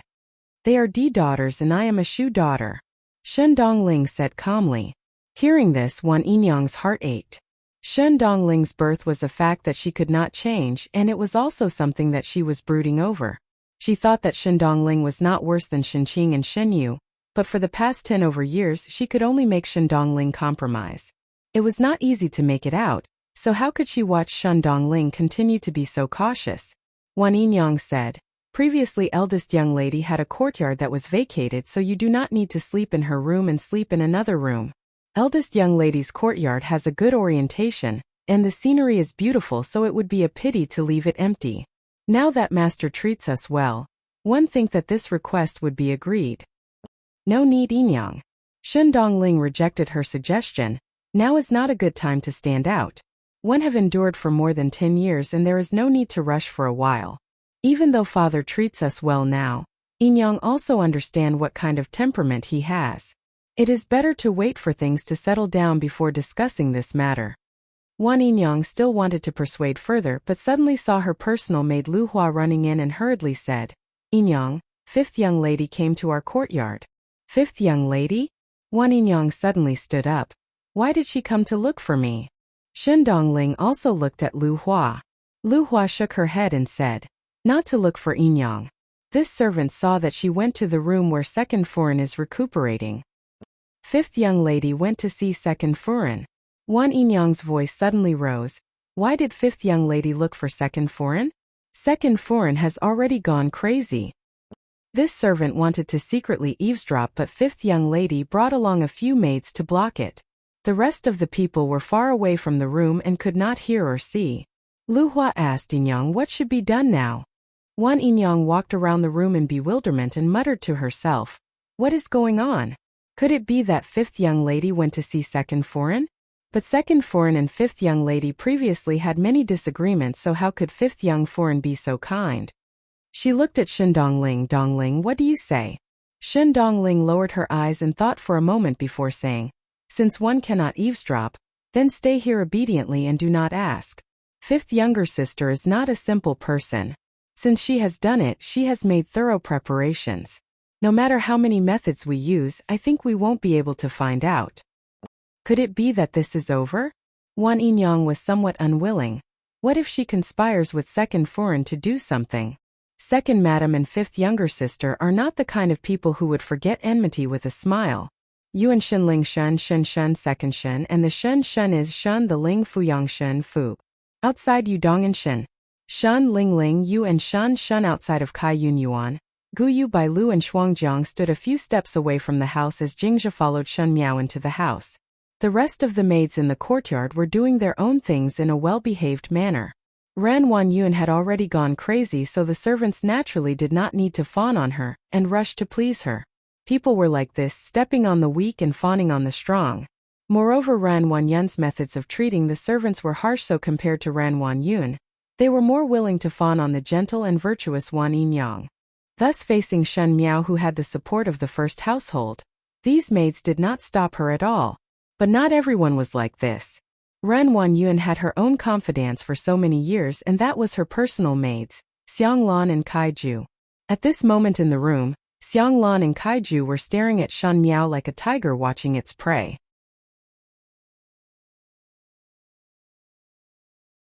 Chapter 352. Facing both of their fierce gazes, Shen Miao did not know what to do. Since both of them were not willing to go out, there was no harm in them hearing.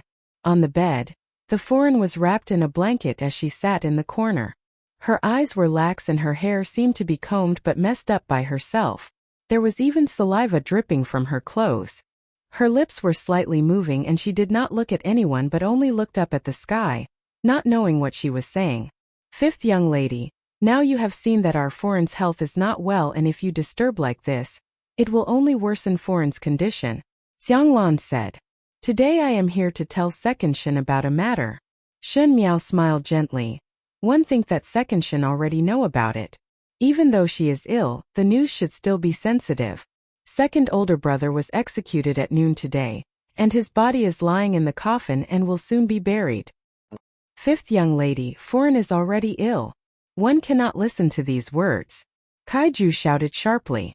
It was just that even though Xiang Lan and Kaiju had a stern expression, they really did not have the guts to make a move on Shen Miao and forcefully throw her out. Now they knew that Shen Miao was not a person that was easy to deal with. For the second household to be in such a situation, a large part of it was because of Shen Miao secretly adding fuel to the fire. Shen Miao could almost be counted as the second household's enemy, but now not only was Shen Miao scheming, she also had Shen Xian and wife backing her up. In this second household that was getting fewer by the day, no one dared to go against her. Shen Miao did not even bother about the two maids and looked at Ran Wan Yun with a smile. One think that Second Shen also know that when second older brother was executed, there was no one in the residence to visit. Second Shu, third Shun, old foreign, not a single one. She looked at Ren Wanyun. I think that if second Shin was not ill, she would definitely go back to send second older brother on his last journey. Now on the road to the netherworld, second older brother would be alone. How pitiful. Fifth young lady. Xianglan could not help but shout again. What are you afraid of? Shen Miao's lips hooked up. Second Shin is now ill and would not understand my words. Could it be that you are afraid that I will agitate second Shin? Naturally not. Xianglan quickly denied. Then you better stay obediently and shut up. Shen Miao raised her brows. Otherwise I have ways to make you never to serve your furin. Xianglan and Kaiju were shocked in their hearts. The certainty in Shen Miao's words actually made them feel a chill run down their spines. Before second brother left, second aunt fell ill, so she didn't get to see second brother. I think second brother must be very sad in his heart. It's really sad that he didn't even get to see his parents when he died. Ren Wanyun was still staring at the ceiling with an infatuated look on her face. However, the fingers of the hand that was placed beside her bent slightly. A few days ago Wan Yinyang came to look for me. Shen Miao smiled. It seems that she is anxious to build a good relationship with me. If in the future I speak a few good words for her in front of old Furin, then the possibility of second Shu supporting her as a Pingfei would be much higher. When these words came out, Xianglan and Kaiju's complexion turned pale. Everyone knew that Wan Yinyang of the second household had regained favor. In the past, Ren Wanyun had forced Wan Shi to endure silently, and when Wan Shi gained power in one day, and was even promoted to be the equal wife, would she not take revenge? She had already separated from Shangui, and was also disliked by old Shen Furin. So how miserable would Ren Wanyun's days be in the future? Naturally I am not willing. Shen Miao tilted her head and thought about it. Second Shen is the main household in the residence, so naturally I will stand on second Shen's side. But Wan Yinyang looked like she was not reconciled. Moreover, now seventh younger brother is still in front of old Furin. But when seventh younger brother grows up, Wan Yinyang would be promoted as a Pingfei and second Shen. You are still ill. Wouldn't seventh younger brother be raised in front of Wan Yinyang? TSK for Wan Yinyang to build a good relationship with me. Is it because of this consideration?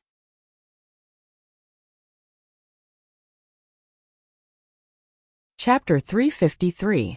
You dare to have any ideas on my seventh older brother. I will definitely make you wish you were dead. In the corner Ren Wanyun roared. One did not know why her voice was so rough and unpleasant to listen to. And that pair of eyes that were staring at the sky from the moment they entered the room had unknowingly locked onto Shen Miao's body. There was a fierce glint like that of a vicious wolf. Why would I have any ideas on seventh younger brother? Shen Miao gently smiled. If second Shen do not believe, I can swear that if I have any ideas on seventh older brother, then let the heavens strike me with lightning and die a horrible death. When the words were spoken, there was some surprise in the eyes of the few people in the room. Jingzhe, who had not spoken all along, was somewhat anxious. How could Shen Miao make such a heavy oath? They had always regarded oaths very seriously, and Shen Miao said it so calmly that she did not even have the chance to stop it. Ren Wanyun did not relax her vigilance against Shen Miao because of this and sneered. You tried every possible means to come here and say all these provocative words to see if I am crazy or not. It would not be just to make this poison oath, right? She said, Shen Miao, I cannot win against you. It is me who have underestimated you. If I can redo it, I will definitely kill you before you have grown to this age and will not be soft-hearted. Second Shen really knows how to joke. Shen Miao said, when have you been soft-hearted towards me? You have already forced me to such a point, and Qing'er and Yuaner's mishap is not unrelated to you. If it was not for seventh older brother, I will definitely perish together with you. Ren Wanyun gritted her teeth. I know that second Shen is also not willing to perish together with seventh younger brother. So I also know that second Shen will not be sick for long. What exactly do you want to do? Ren Wanyun stared at her. What other means do you have? Do not hesitate to use them. Shen Miao smiled warmly. Second Shen need not be so unreasonable. I came here to give you a way out. Way out? Ren Wanyun said sadly. Since it has reached such a point, what way out do I have? Could it be that second Shen thinks that the current situation is the worst? Shen Miao was surprised. Second Shen has always been intelligent, How can one be so muddled? What do you want to say? Ren Wanyun's face sank. It's simple. Shen Miao smiled. Now in the courtyard, Wan Yinyang is coaxing Second Shu until he is happy. Second Shen had never thought that if Wan Yinyang gave birth to a son for Second Shu, what should seventh brother do? Ren Wanyun's body stiffened.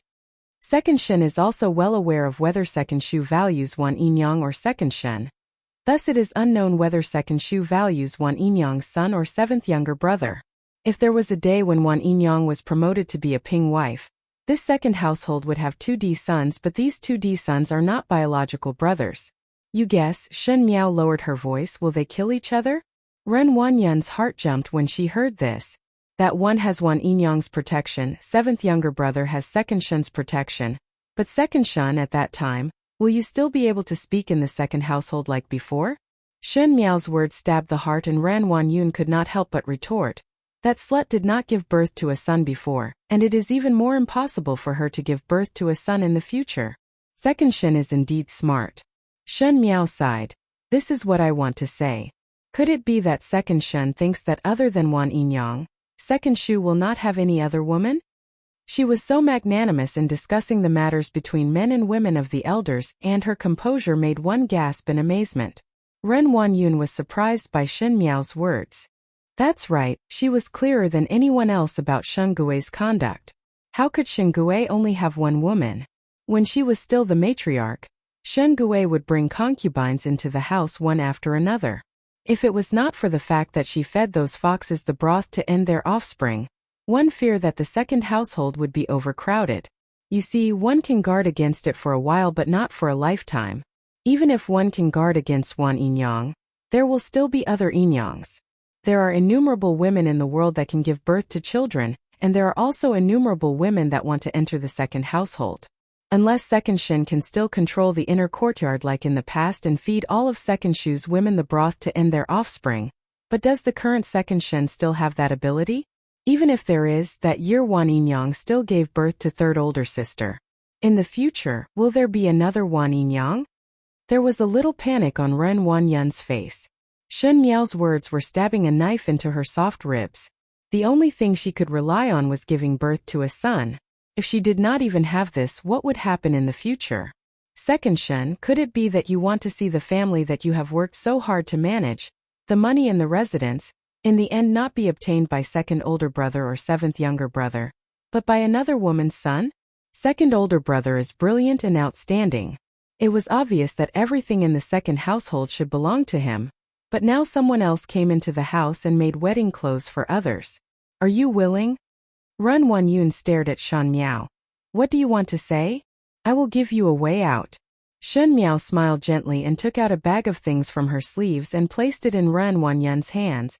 Infertility medicine for males to use, she said softly.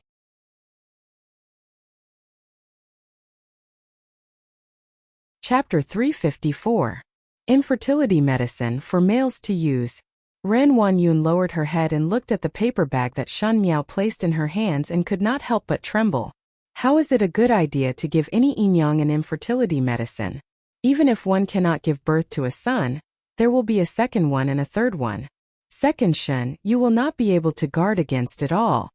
Shen Miao's words seemed to be slightly bewitching, and when it landed on one's ears, it was pleasing to the ears. Why should I believe you? Who knows if it is arsenic inside? Ren Wanyun said contemptuously. If Second Shen does not believe me, naturally one can let the maids bring some out to ask the physician or find an animal to feed it. If it is not possible, one can throw it away and buy it yourself. I am only pointing the way and Second Shen has to be willing to do it. Why do I want to do this? Ren Wanyun stared at Shen Miao and said coldly. Why? Shen Miao thought for a moment. Most likely if Second Shu does not have the ability to bear children in the future, then seventh younger brother's D-son position would be stable. Not only that, as Second Shu's only successor, seventh younger brother would definitely be able to obtain Second Shu's favor. Things are precious when they are rare. Ren Wanyun smiled. Do you think that I do not know what you are planning? Shen Miao, I have underestimated you. You want the second household to have no descendants. Words cannot be said like this. Shen Miao pretended to be surprised. How can the second household be considered to have no descendants? Isn't there still seventh younger brother? But could it be that second Shen thinks that in the future there will be another child with second Shu? She jokingly said, even if second Shen has this ability, it would also depend on whether second Shu is willing or not. Presumptuous. Xiang Lan angrily rebuked. You do not know shame. Ren Wanyun was so angry that her face turned red. Shen Miao's words were clearly ridiculing that she was old and that Shan Gui, that kind of person who lusted after beauty, was dismissive of her. But Ren Wanyun also understood that after so many years, Shen Gui was no longer as gentle to her as before. Her face was not attractive to Shen Gui, and it would be difficult to have another child. Be it shameless or presumptuous, one is after all thinking for you. Shen Miao smiled gently. I have already given second Shen a way out. It is up to second Shen to choose whether to walk out or block the road. She stood up and seemed to have thought of something. She tilted her head and said, of course, second aunt can also tell second uncle about this. After all, you are a family. However, I have to remind you that my parents and old madam have already fallen out with each other. They've already shed all pretense of cordiality, so I'm not afraid of anything else. Ren Wanyun sat down and did not speak as Xiang Lan and Kaiju stared at Shen Miao vigilantly. That's all I have to say. Goodbye. Shen Miao smiled and walked out. After Shen Miao left, Xiang Lan stepped forward and looked at Ren Wanyun to ask, Foreign, really want to listen to fifth young lady's words? Fifth young lady definitely does not have any good intentions. Kaiju echoed. Her doing this is obviously to deliberately go against master. It is going against master. Ren Wanyun said in a low voice. But now master and I are no longer on the same line. Madam means. Xiang Lan's eyes widened. Ren Wanyun lowered her head and said, let me think again. In the eastern courtyard, naturally there were people paying attention to every move at this end. When Shen Miao and Jingzhe just stepped out of the door, they saw an unfamiliar maid coming over with a smile. Fifth young lady, Wan Yinyang heard that you are in the courtyard and would like to invite you in for a chat. There are still some matters. Another day. Shen Miao did not give any face at all and directly refused. That maid was somewhat embarrassed but was helpless and could only watch Shen Miao and entourage walk away before turning around to report to Wan Yinyang.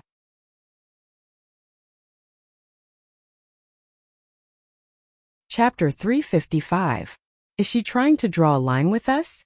Wan Yinyang was somewhat angry, but there was more worry as she said to Shen Dongling, Dongling, could this fifth young lady be walking together with Foreign and want to deal with us together with Foreign? How is it possible? Shen Dongling shook her head. Because of eldest sister's matter, they would not be together. But why is fifth young lady always turning a blind eye to our good intentions? Wan Yinyang paced back and forth. Could it be that she looks down on our background? Speaking till here, her voice dimmed. After all, she is a D young lady, Yinyang. Shen Dongling put down the book and said with some headache, what are you thinking about? Fifth younger sister is not willing to associate with us, and it is definitely not because of our own reasons.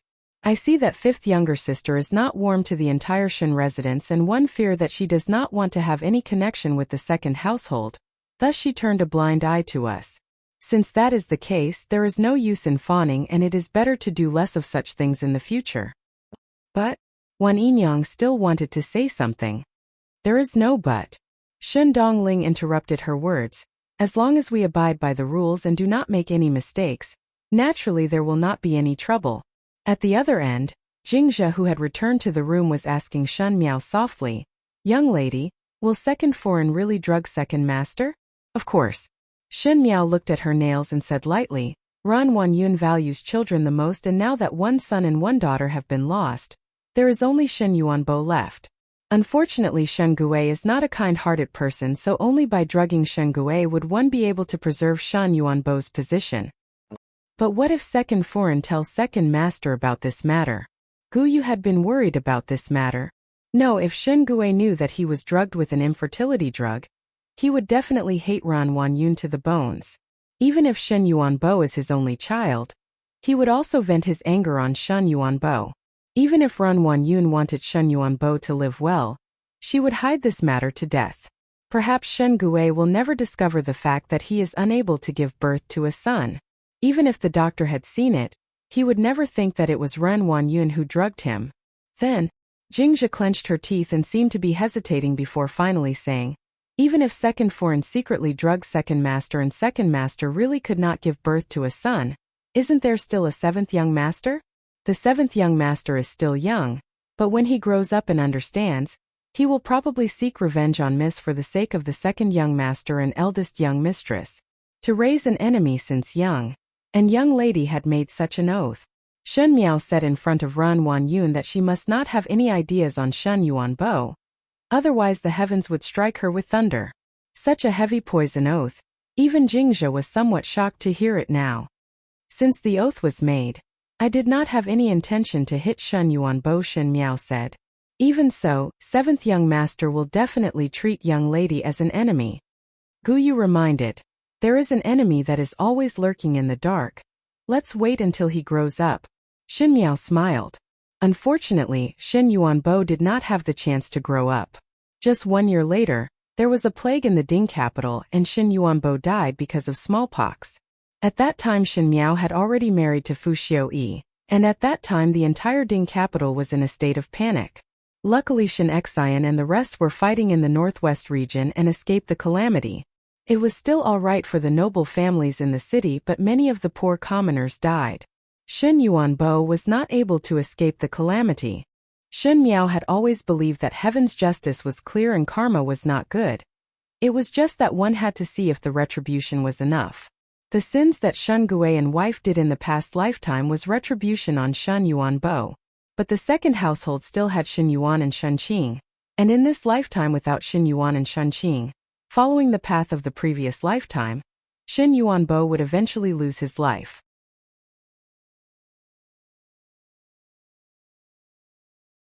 Chapter 356. Rather than being ruthless now, it was better to let them live with hope. Shen Gui thought that he still had a son and Ren Wanyun also thought that Shen Yuanbo would replace Shen Yuan. But there would be a day when Shen Yuanbo was unable to escape the heavenly Tao's misfortune. At that time the seeds of despair hidden in the second household would break through the soil and drown the entire second household. The second household was destined to have no descendants, but now they were filled with hope, not knowing that the footsteps of misfortune were slowly approaching them, waiting for the scythe to fall and completely reap the lives of the entire household. The chess path was already prepared and the chess pieces were moving forward step by step. Was this not good? Young lady, Mo Qing came over previously. Bai Lu walked in and said with some difficulty. He said that the banknotes that were previously given were all spent. Still need to go to Bao Xiang Lu? Bai Lu was somewhat embarrassed and also somewhat did not understand. How would there be a master who would give money to the subordinate to find a young lady? Moreover, it was not an ordinary squandering. How was this letting the subordinate do the work? It was clearly giving money for the subordinate to enjoy. What was even more hateful was that Mo Qing got such a good job and every time he would put on a look of pain that made one's teeth hurt. Go and take another 500 taels of silver for him, Shen Miao said. Bai Lu revealed a pained expression and heard Shen Miao instructing. Also let Mo Qing say that sentence to Lu Ying. The few maids in the room were surprised for a moment and looked curiously at Shen Miao. After all, none of them knew what that sentence that Shen Miao said was. Just as Bai Lu was about to go out, she suddenly remembered something.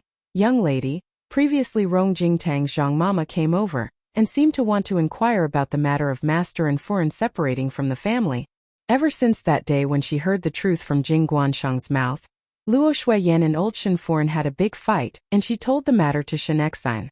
Naturally Shen Xian was unable to restrain his anger, and immediately went to Rong Jingtang to reason with old Foreign. Luo Shuiyan wholeheartedly wanted to separate from the family, and after the matter, Shen Xian was disheartened with the Shen family, and naturally agreed. Even if they did not want the assets that old General Shen had left behind, they still wanted to firmly separate from the family. Old Shen Foreign knew that she still needed to borrow Shen Xian's money and prestige, so in a moment of desperation, she pretended to faint from a stroke, which made one feel angry and funny at the same time. Now that Zhang Mama came to inquire about the news, naturally she wanted to probe the first household's intentions and thought that Shen Xian and Luo Shuiyan only said so in a moment of anger. If she comes to ask again, tell her that we have made up our mind to separate from the family, and ask her to take good care of old madam. If old madam does not recover after a long time, it would be good to ask the elders of the family to come. The elders in the tribe had always looked down on old Shen Foran's background, and when old General Shen was alive, he favored Shen Xian, so naturally the elders would be biased towards Shen Xian. When the people from the clan came to separate from the family, they would definitely not let old Shen Foran get any benefits. This servant understands. Bai Lu smiled as she left the room. Shen Miao sat down in front of the table. This lifetime's journey had just begun and one had to plan so much. However, it was not an easy matter to protect the Shen family at the same time as taking revenge. It had to be done step by step. These disturbances in the Ding capital were just a joke after one's meal. After talking about it, one would laugh it off and no one would remember it. Even if it was a topic of conversation after a few days, it would be covered by fresh matters. When people die, the lights go out. The world was just that cold. Bao Xianglu was still as lively as usual. Recently there was a new batch of Persian dancers who were beautiful and bold. All the aristocratic young masters in the capital flocked to them like ducks. Bao Xianglu's business was flourishing, but now it was almost overcrowded.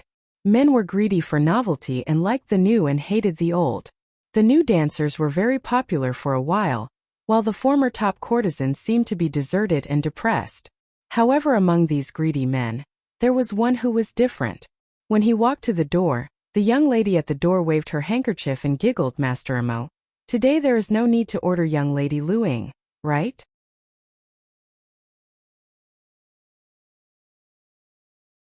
Chapter 357. Emo Qing placed the money in the young lady's hand and said, "Old rules." That young lady was half jealous and half envious as she said, "This lord is indeed a sentimental person. Luing is really a blessing that was cultivated in the previous lifetime." Finishing, she twisted her waist and went upstairs to call someone. When everyone was rushing over to the new young lady, Emo Qing was unshakable as he pointed at Lu Ying's name. Those who did not know would think that he had fallen in love with Luing, but only he and Luing knew whether he had fallen in love or not. Opposite Bao Xianglu, at the window seat of Kuai Hualu, 3 people were drinking with each other. Ji Yushu pointed to Emo Qing's figure from afar as he entered Bao Xianglu. "Look, look." He went over again.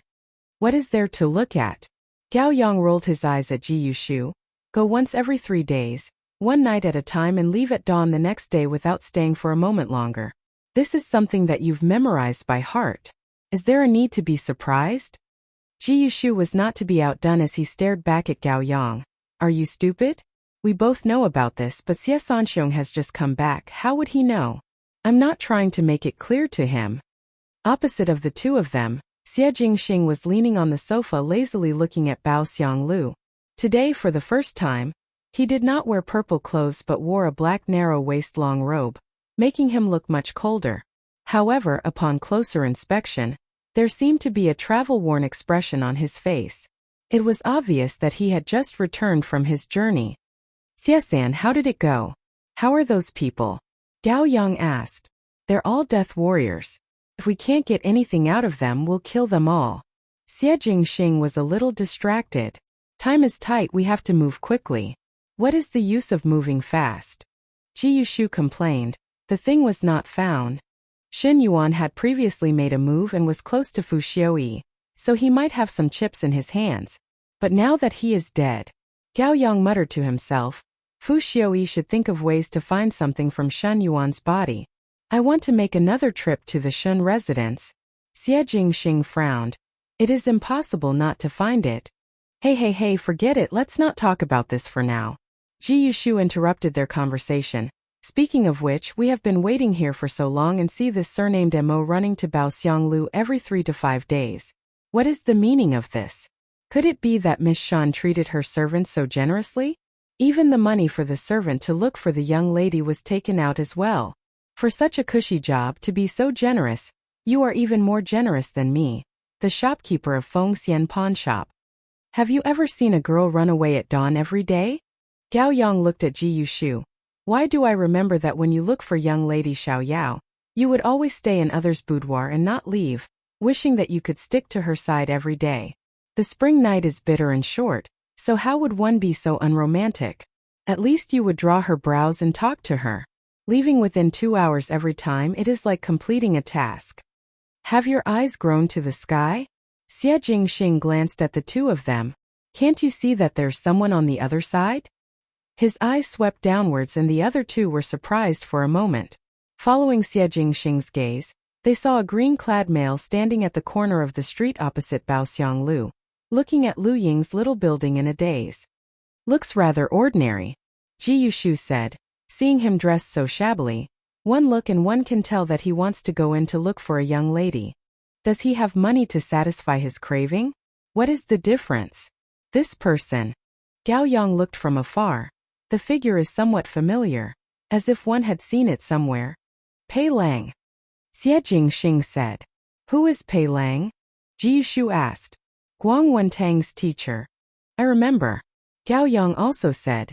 Previously seen him at the palace banquet. But what is he doing here?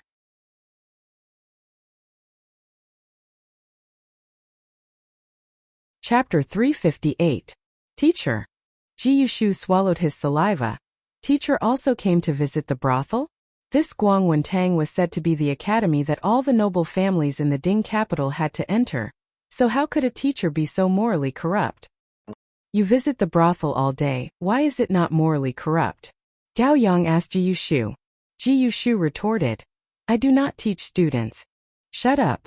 Xie Jingxing said. Such a big person is here and both of you did not discover it. I also do not know him. Ji Yushu felt wronged. There are so many people coming and going outside Baoxianglu, and I only pay attention to the abnormal.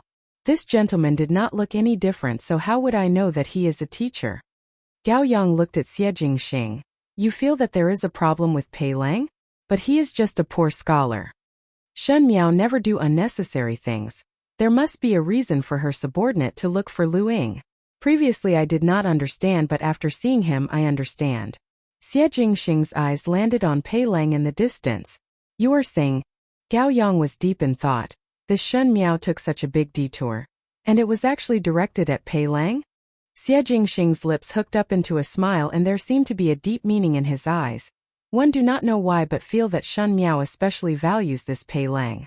From the things that were investigated, Pei Lang is just a poor scholar, so there must be a problem. This is not simple. Ji Yushu exclaimed. I know the reason behind it. Gao Yang and Xie Jingxing turned their heads to stare at him.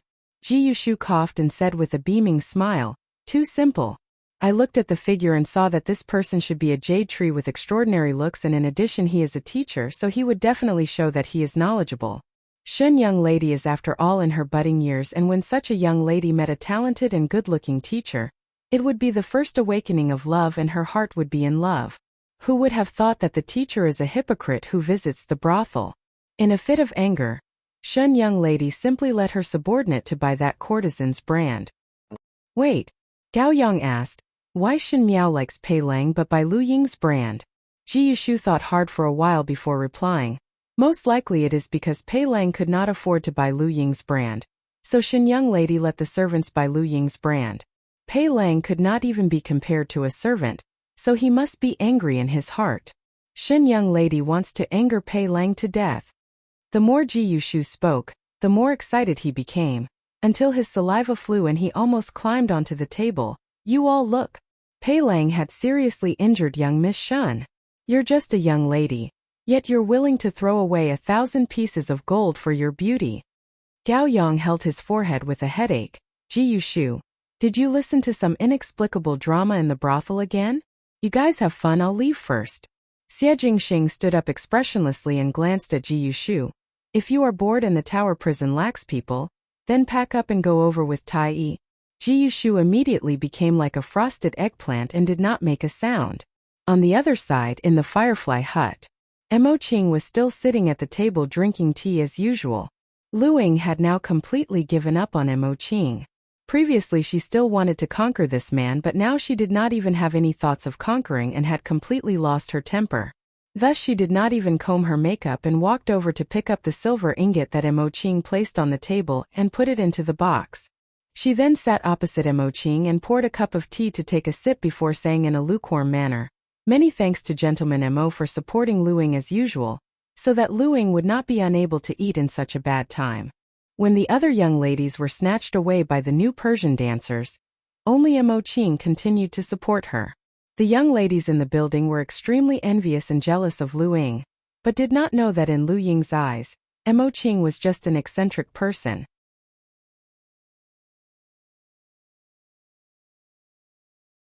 Chapter 359. Most likely Mo Qing liked to take the money and stare blankly in the brothel. Lu Ying also did not intend to chat with Mo Qing. This Mo Qing had come over so many times, but he never spoke a word to her. If it was not that he would speak to the young lady downstairs, Lu Ying would think that Mo Qing was a mute. But today, Mo Qing had spoken to her for the first time. Mo Qing said, "It is not me." She was too surprised that Lu Ying could only stare at him. The one who gave you the money is not me," Mo Qing said. Lu Ying was puzzled. "What money?" "My master wants me to come here every 3 days to look for you and give you the money and do nothing." This was most likely the longest sentence that Mo Qing had said since he came to Baoxianglu, but when the words were spoken, Lu Ying's eyes suddenly became vigilant. She stood up. "Who is your master?" Mo Qing shook his head. "Cannot say." "You." Lu Ying glared at him. "Master said that after a few more days she will come and see you." Mo Qing said, "Do not receive other guests for the time being." Lu Ying smiled. "Eldest brother, I do not know who your master is and do not know what he wants to do, but I am a young lady of Baoxianglu, and now that the economy is so bad, I am not the top card that was just made famous. If I do not receive other guests, what would I eat or drink? You will support me." Mo Qing did not say anything. Seeing that Mo Qing did not say anything, Lu Ying became even angrier and a nameless fire rose in her heart. At this time, no matter if it was sincere or not, other males would still say a few comforting words. "I will support you." Even if it was to deceive others, no one would take anyone's words seriously in the brothel. This Mo Qing was good. He was simply a blockhead and loved to be serious, not even willing to say a few good words to deceive others. Once he got angry, he wanted to coax others, but just as he opened his mouth, Lu Ying became silent again.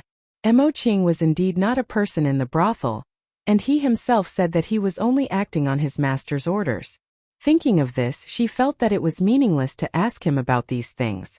Mo Qing saw Lu Ying's expression changing and was somewhat baffled. He hesitated for a moment before saying the words that Shan Miao did not instruct him to say. He said, "My master is a good person, you don't be afraid." Lu Ying was surprised for a moment and looked at Mo Qing, but Mo Qing lowered his head to drink his tea. Inexplicably, Lu Ying's mood became better and she said, "Why should I believe you, Mo Qing?" That night, there were no stars and no moon. Shen Miao stayed in Luo Shuiyan's room and chatted with Luo Shuiyan before preparing to return to her courtyard. On the way, Jingzhe told Shen Miao about the news that she had inquired during the day. "Young lady, one heard that the Jing family will set off for Suzhou this afternoon, and before leaving, they took away all the valuable furnishings in Rong Jingtang's side courtyard. This is really like a robber's action."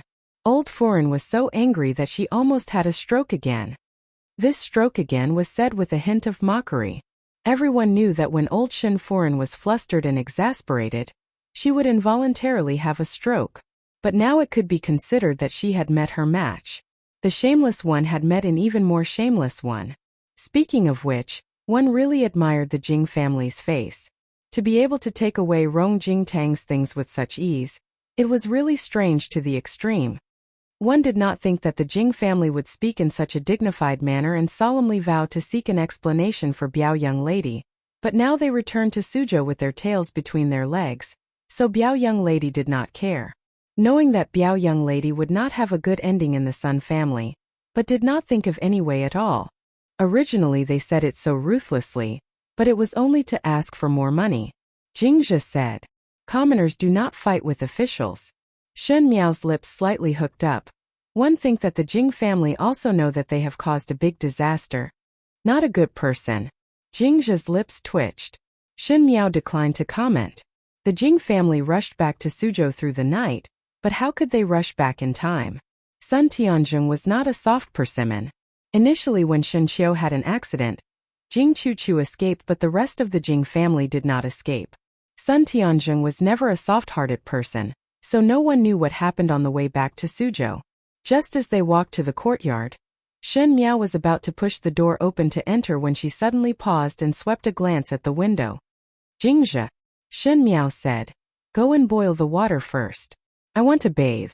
Make it hotter. Jingzhe was startled for a moment before nodding her head in agreement. Shen Miao pushed the door open and walked in. She walked past the outer hall, past the folding screen and walked into her own boudoir before closing the door. The light of the oil lamp swayed slightly, and one could see a person sitting crookedly in front of the table. His robe seemed to be flowing dark gold, making the darkness in the room shine brightly.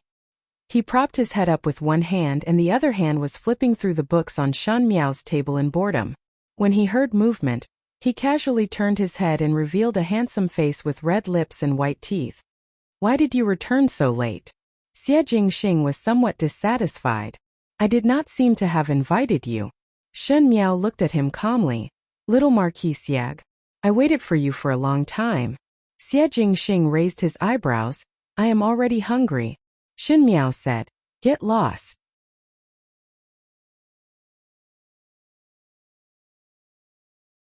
Chapter 360. Get lost. Hearing that, Xie Jingxing's lips hooked up and turned his head to look at Shen Miao with interest. Long time no see. Your temper is getting more and more irritable. Shen Miao sat down in front of the table and said coldly, You still like to come uninvited as usual. If Xie Jingxing was seen in her room, one did not know how much trouble it would cause. But this person always liked to do such things, as if there was danger in his bones. Shen Miao had already decided to stay away from Xie Jingxing as the other person had too many secrets and now Xie Jingxing came over himself. How could she not be angry? Passing by this place and conveniently came over to see you. Xie Jingxing shrugged his shoulders and changed to a more comfortable position. Today he was wearing plain clothes with a white collar.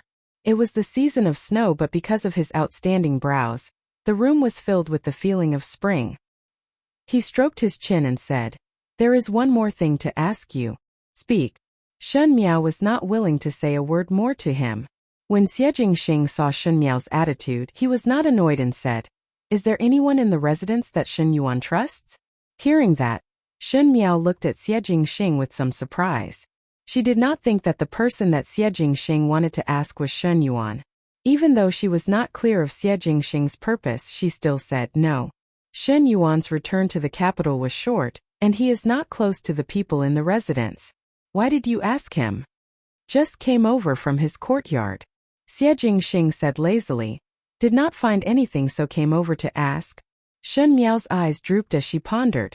Could it be that Xie Jingxing wanted to find something at Shen Yuan's place but could not find it?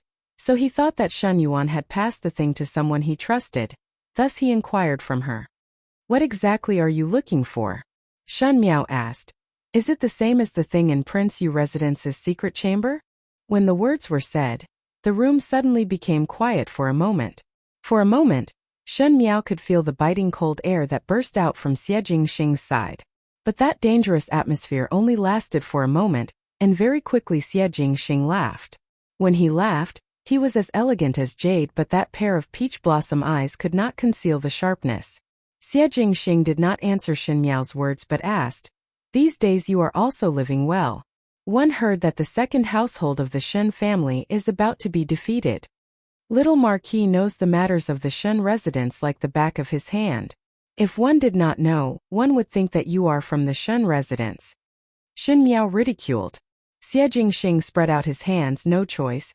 The Shen residence's guards are like decorations and the things that happen were interesting so it would be hard to not know. He sized up Shen Miao. It is just that I have underestimated your ruthlessness. You can give it a try too. Xie Jingxing looked at her with a smile. I don't have that much time. It sounds like you are very busy. Shen Miao stared at him.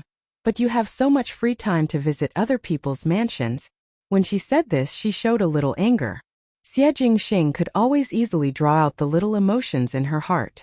If Jingzhe, Gu Yu and the rest were to see this, they would definitely be shocked by Shen Miao's current expression. Because it had been a long time since Shen Miao had revealed such frank emotions. Whether it was anger or annoyance, these were all things that the previous Shen Miao would have. Xie Jingxing said, Young lady's temper is always so heavy. Shen Miao said in a bad mood. The questions have already been asked and you are still not leaving? Xie Jingxing stood up and patted his clothes. He really opened the back window and planned to leave from the window when he suddenly thought of something and turned back to look at her strangely before asking. Almost forgot to ask you. Shen Miao, do you admire Pei Lang? Shan Miao. Before she could speak, she saw Xie Jingxing looking at her from head to toe with disdain in his eyes. It should also be useless. His figure disappeared in a blink of an eye.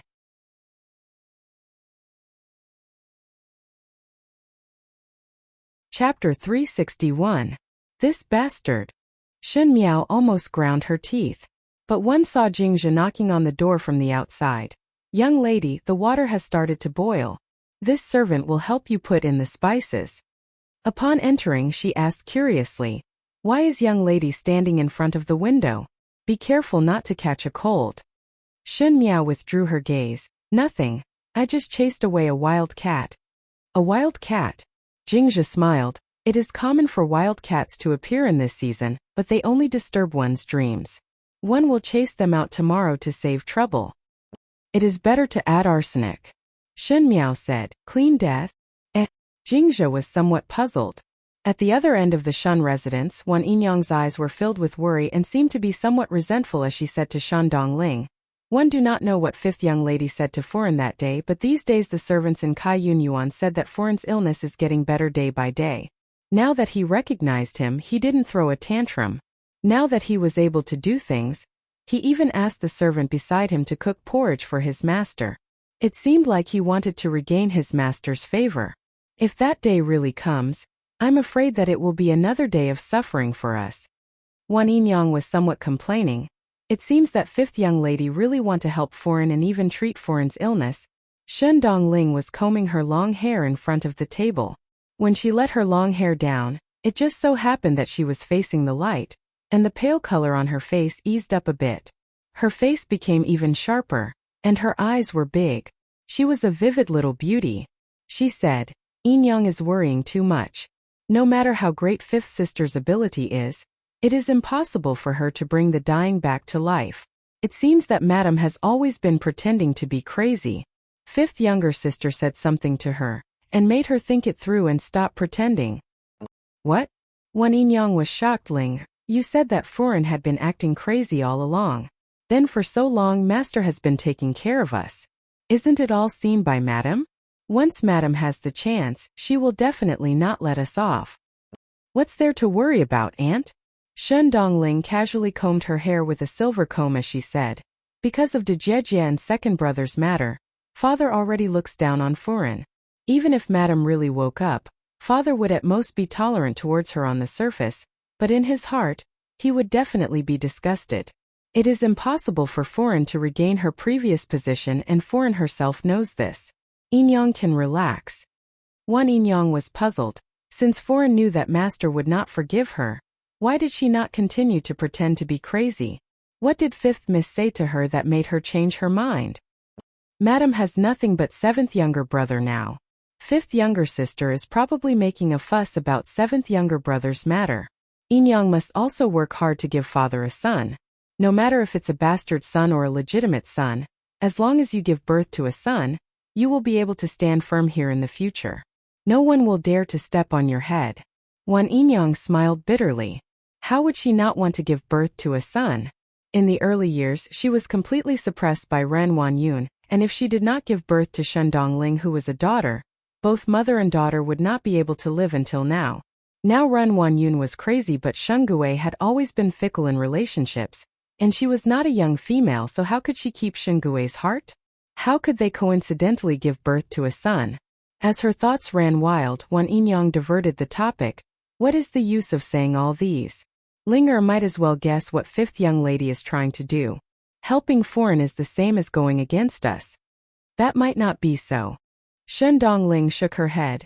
Fifth younger sister is not a simple person, and currently our position in the second household is not high. Even so, it is already very good. In short, do not get involved in these matters and live your own life. Otherwise one would accidentally invite trouble upon oneself.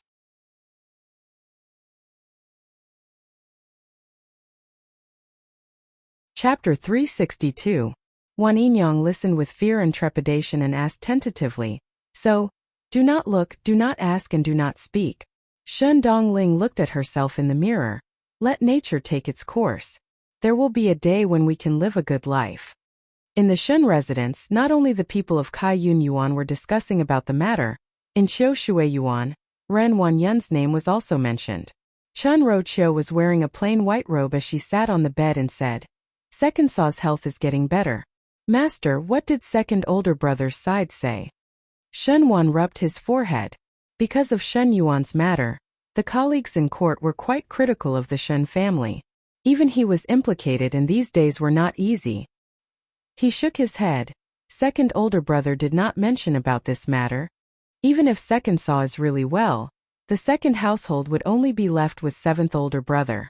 Chun Roqiu said, "Second older brother's temperament is, in the future when each household brings concubines back, one fear." Speaking till here, there was a feeling of the fox grieving for the rabbit's death.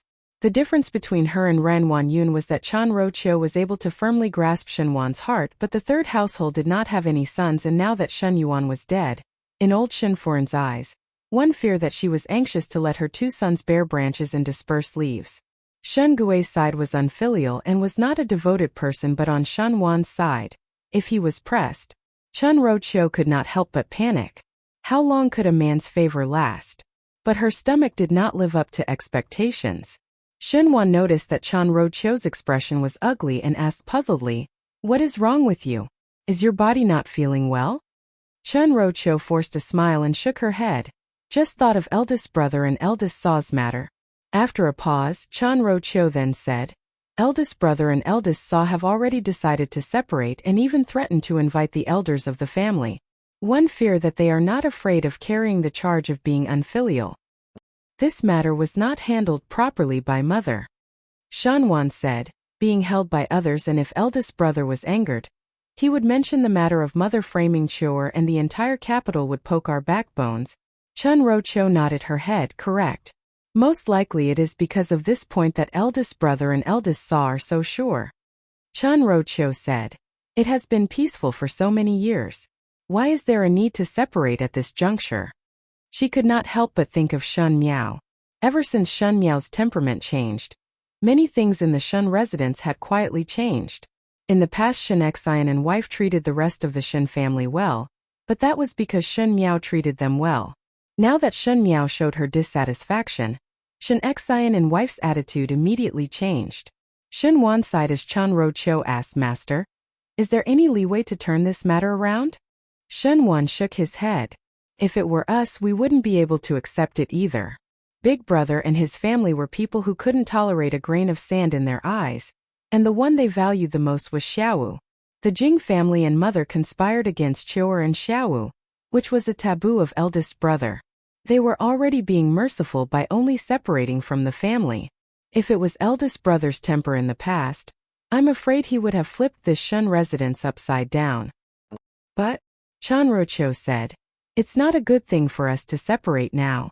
Shen Wan looked out of the window. "Now that the second household has suffered heavy losses, second older brothers and my career are blocked. In the past we could still rely on eldest brother's influence, but once the family is separated, everyone would know that the Shen family is not in harmony, and to curry favor with eldest brother, they would not associate with us. The Shen family's road would only be more difficult. Not only that, the money in the public purse," Chun Roqiu reminded. In the past, Shen Xian's rewards were numerous, but he was unable to spend it all year round in the northwest region, so he handed it all over to the public purse. Old Shen Furen spent money extravagantly and Ren Wanyun occasionally had to subsidize it, so he lived like this. Now that the family was separated, even if Shen Xian did not want the assets that the old general left behind, their days would only get more difficult.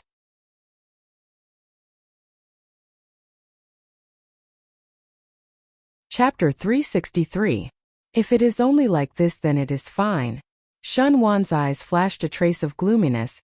After the separation of the family, with eldest brother's military strength and reputation, he would only get better, and at the end he would suppress us. Comparing the two powers, one would have to reach this step. Chun Roqiu's heart was shocked when she heard it. She had been married to the Shun residence for so many years and naturally knew of the Shun residence's appearance. Shun Xian and wife were not in the residence all year round, so they did not know, but she and Ren Wanyun were well aware of it. In this Shun residence, Shun Xian and Shun Gui brothers did not crawl out from the same mother's womb, so naturally it was not sincere.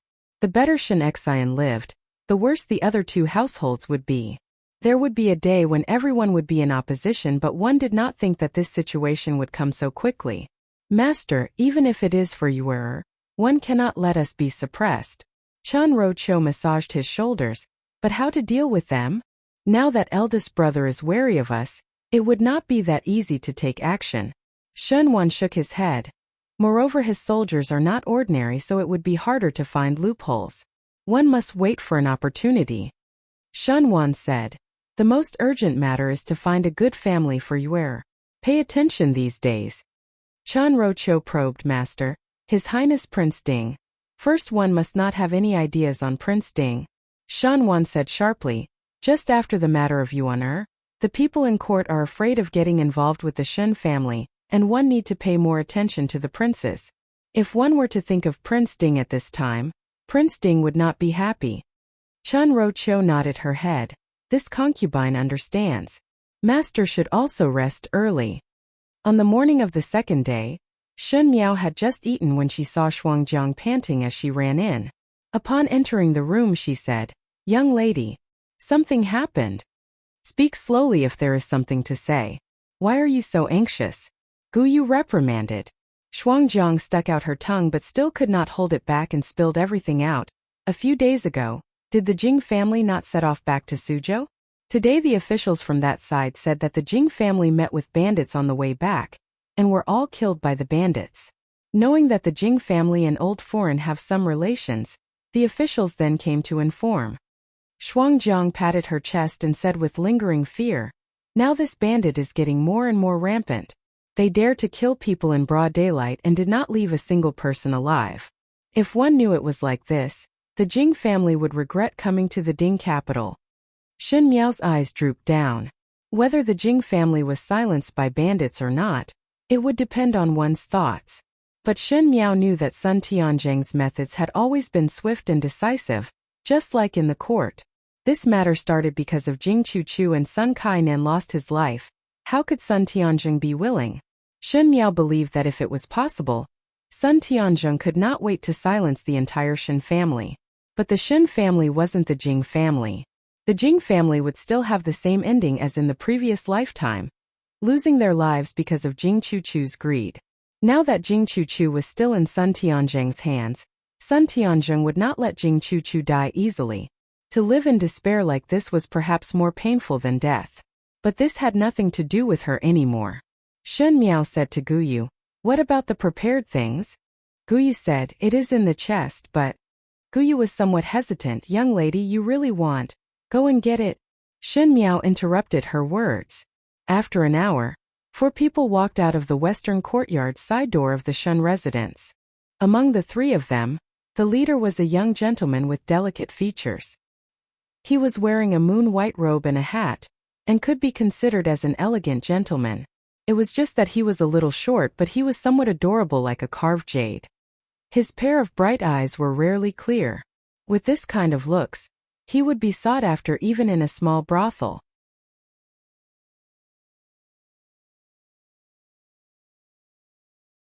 Chapter 364.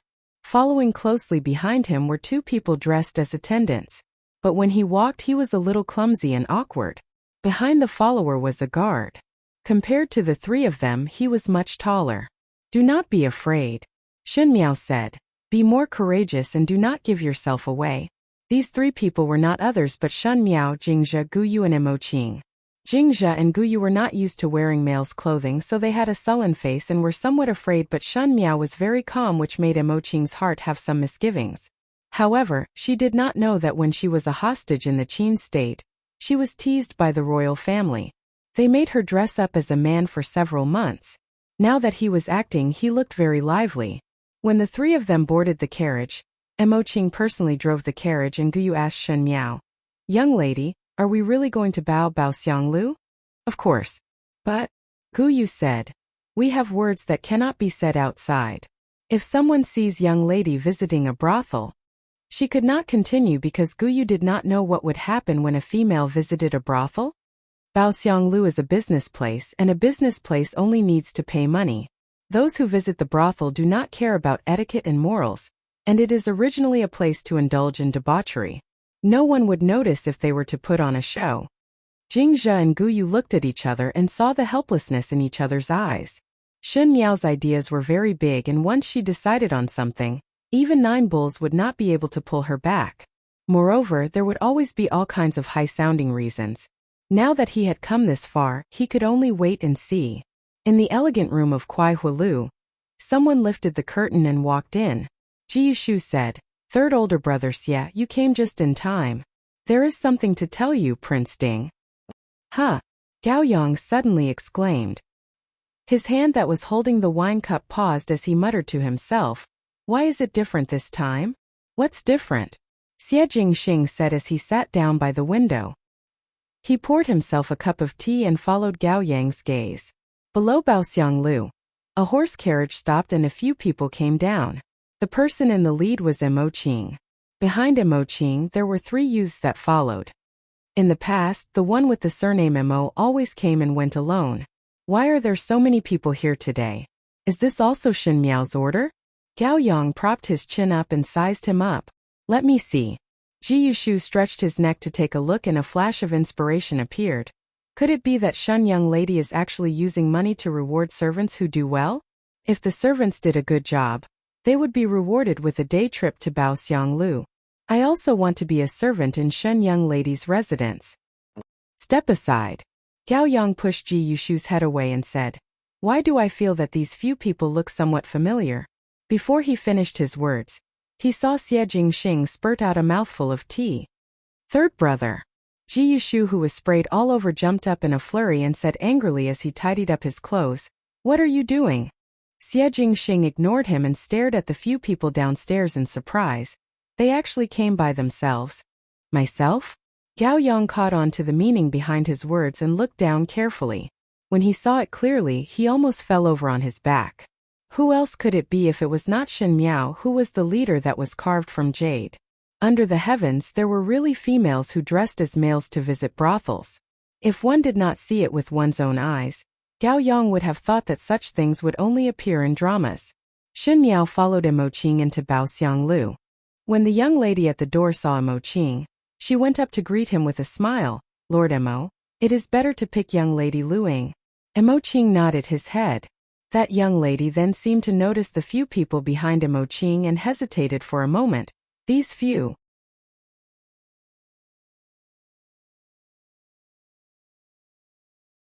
Chapter 365. Together with me. Emo Qing said. That young lady was surprised for a moment before thinking of something and looked at Emo Qing mischievously. One did not think that Master Emo would have this kind of taste. No matter, the more people there are, the livelier it is. When Jingzhe and Guyu heard it, their faces immediately turned red, and Emo Qing also felt somewhat uncomfortable. The calmest person in the group was only Shen Miao. That young lady led them to Lu Ying's little building. Emo Qing had almost become a frequent visitor of Baoxianglu, and there was no young lady who did not know of him, thus it was not strange at all. It was just that it was rare to see such delicate and pretty gentlemen like Shen Miao and the rest, especially Shen Miao, who looked like she was carved from jade. From time to time there would be young ladies who would look over with a smile. When they reached Lu Ying's little building, the young lady who led the way knocked on the door and spoke. "Lu Ying, Master Emo is here to see you." Finishing, she then said to Emo Qing and the rest, "This servant will go down first." Emo Qing pushed the door open and walked in.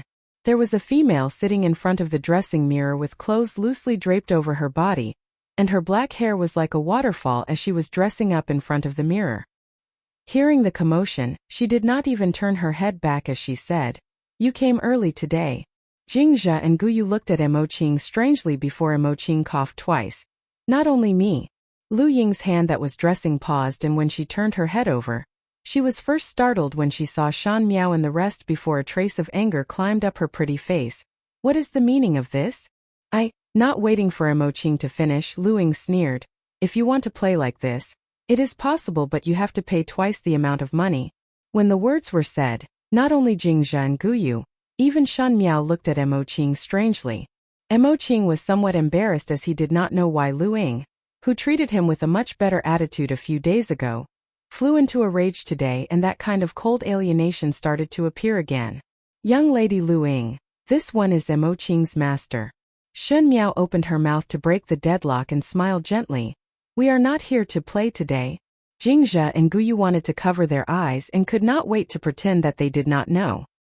Hearing the word mistress, Lu Ying was stunned and her eyes vigilantly sized up Shen Miao from head to toe. Shen Miao walked over and Jingzhe and Guyu quickly moved the stool in front of the table closer to Lu Ying and waited for Shen Miao to sit down. You are the one who let Mo Qing come to my shop every day? Lu Ying asked. Shen Miao nodded. Lu Ying supported her chin with one hand and her gaze suddenly became flirtatious. This servant does not understand gentlemen's actions.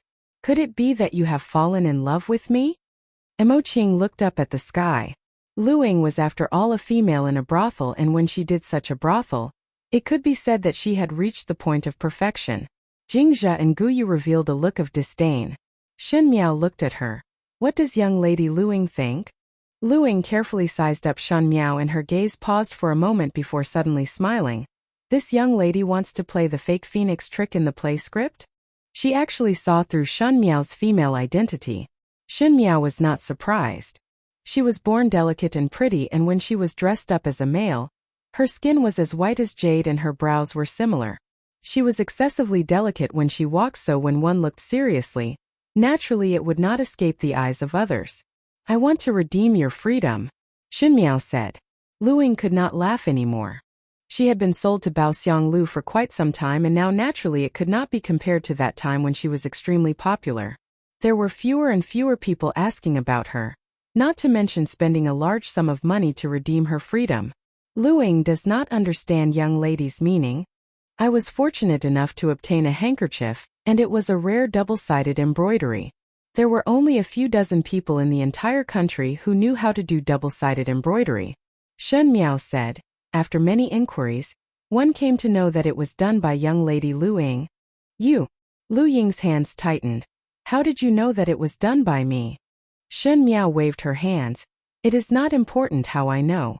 The important thing is that I have an embroidery workshop and lack an embroidery lady. Does young lady Lu Ying have the interest to manage the embroidery workshop for me? Lu Ying looked at her incredulously and suddenly laughed like a flower. Young lady, could it be that you want me to turn over a new leaf?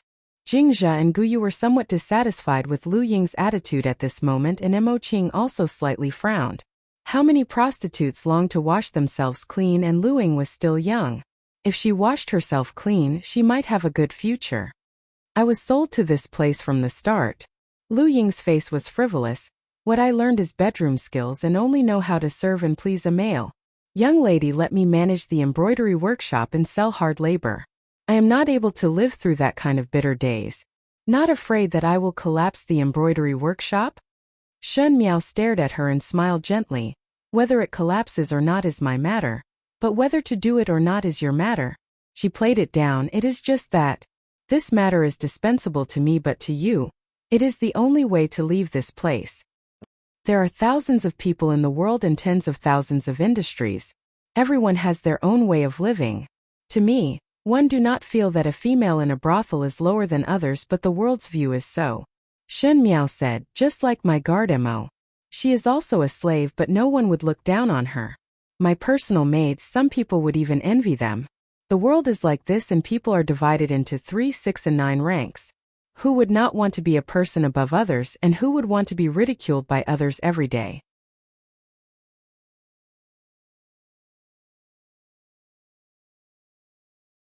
Chapter 366.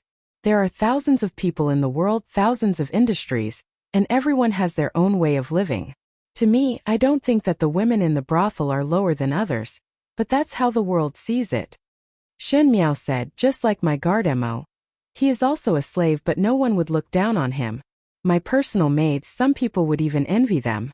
The world is like this, and people are divided into different ranks. Who doesn't want to be above others? Who wants to be ridiculed by others every day?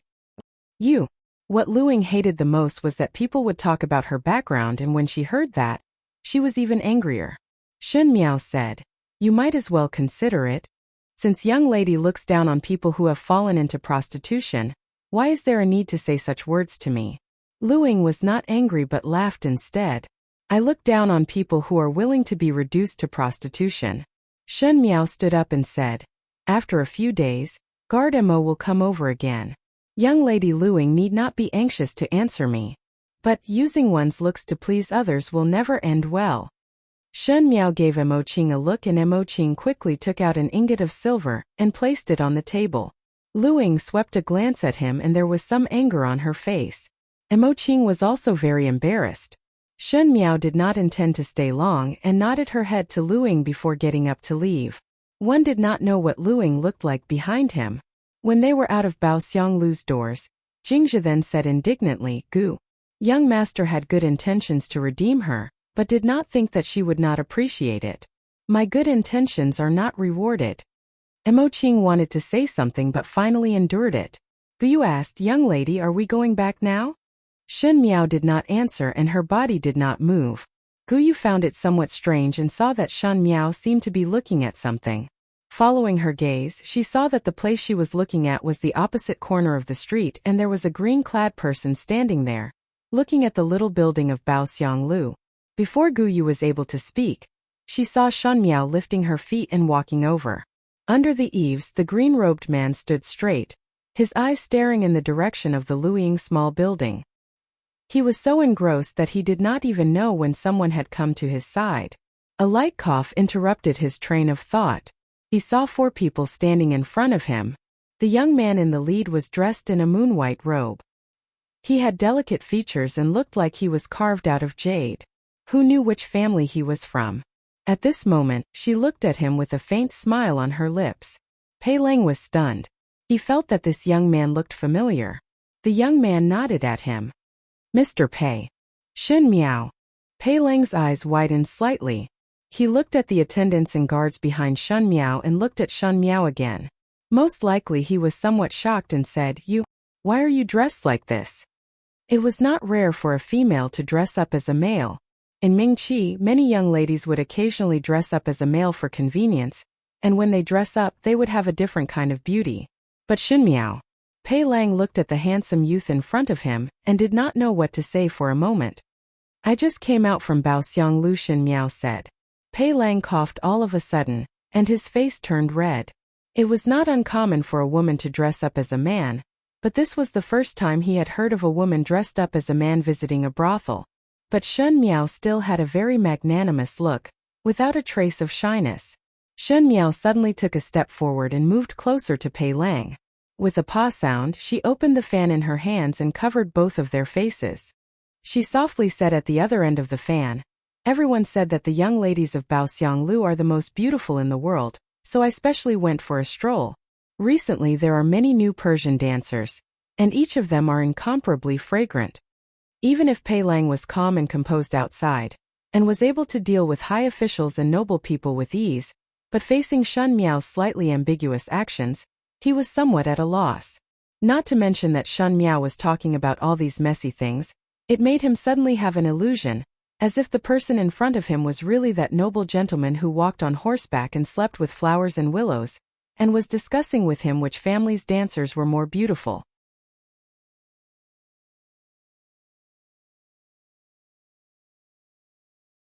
Chapter 367. Nonsense. Remembering his identity as a teacher, Pei Lang squeezed out 2 words from between his teeth. Shen Miao gently smiled and her eyes curved like a crescent moon, almost like an orchid. She said, "But I have ordered young lady Lu Ying's card." As soon as these words came out, Pei Lang's body stiffened. Shen Miao kept her folding fan and looked at him with a smile. "I see that gentleman Pei has been looking at Lu Ying's little building for a long time. Is it that you are also yearning for young lady Lu Ying?" Pei Lang stared at Shen Miao and his calm expression suddenly turned fierce. Shen Miao remained unmoved and continued to smile happily as she pointed to Kuai Hualu. "Since Mr. Pei is also interested in young lady Lu Ying, why not go in with me for a cup of wine and chat about beauties?" Her actions were obviously frivolous, but there was a kind of irresistible majesty about her. She folded her fan horizontally in front of her chest and went upstairs on her own.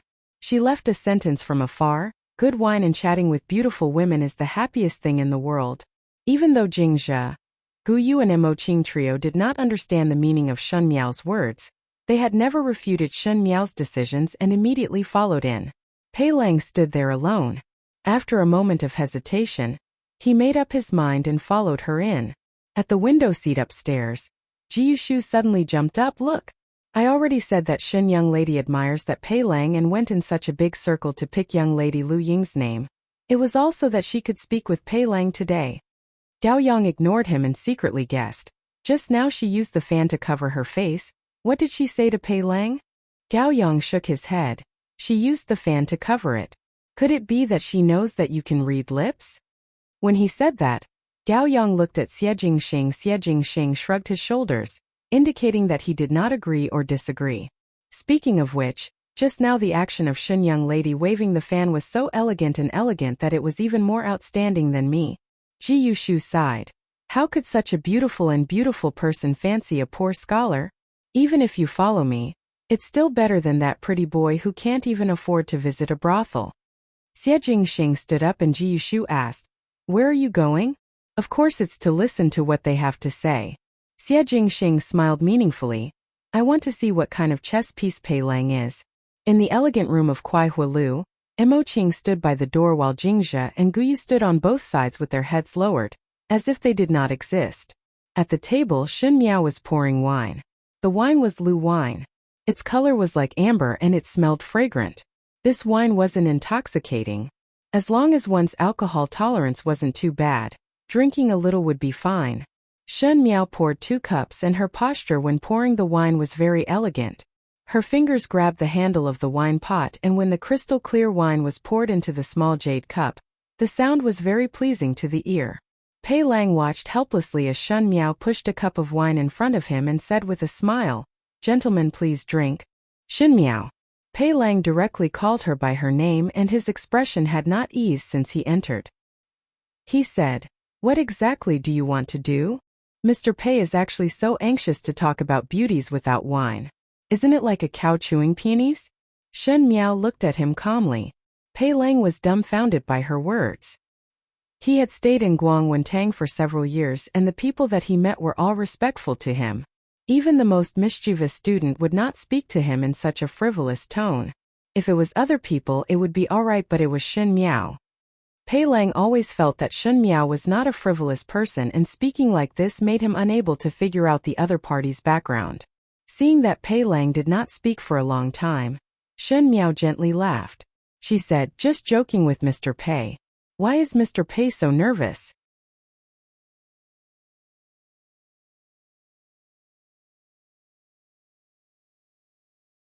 Chapter 368. When she said those words, her eyes were clear, but there seemed to be some mischievousness. It was clearly the appearance of an innocent young female, but in a moment there was a kind of unknowingly charming charm. Pei Lang's gaze slightly paused. This wine is Lu wine. Shen Miao picked up the wine cup and raised it towards Pei Lang. Pei Lang's expression suddenly changed, but Shen Miao did not seem to notice his expression and said slowly, The wine brewed in the Luqi region is also amber in color. The Lu wine in Kuai Hualu must have been transported over from the Luqi region. Pei Lang looked at her and suddenly picked up the wine cup on the table and drank the wine in one gulp. This wine is not intoxicating, Shen Miao said with a smile. Otherwise, if others see it, they would think that Teacher Pei is a wine jar. Her tone was coquettish, but her words made Pei Lang's palms slightly moist. She said, Speaking of which, the people of Lu are good at drinking wine and drink from jars. Just now Teacher Pei's manner was somewhat like a Lu person.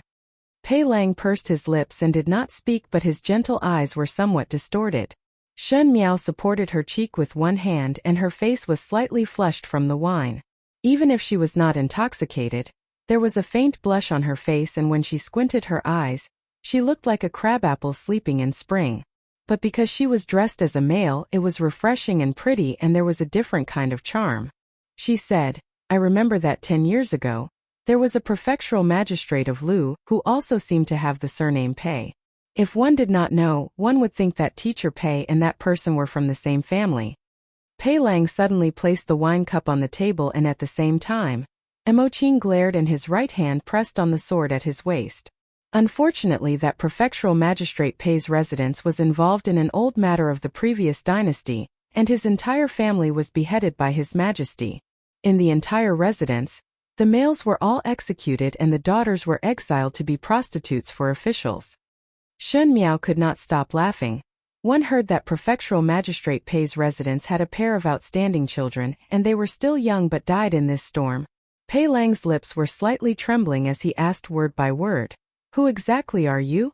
Shun Miao gestured for her to keep quiet and drank another cup of wine.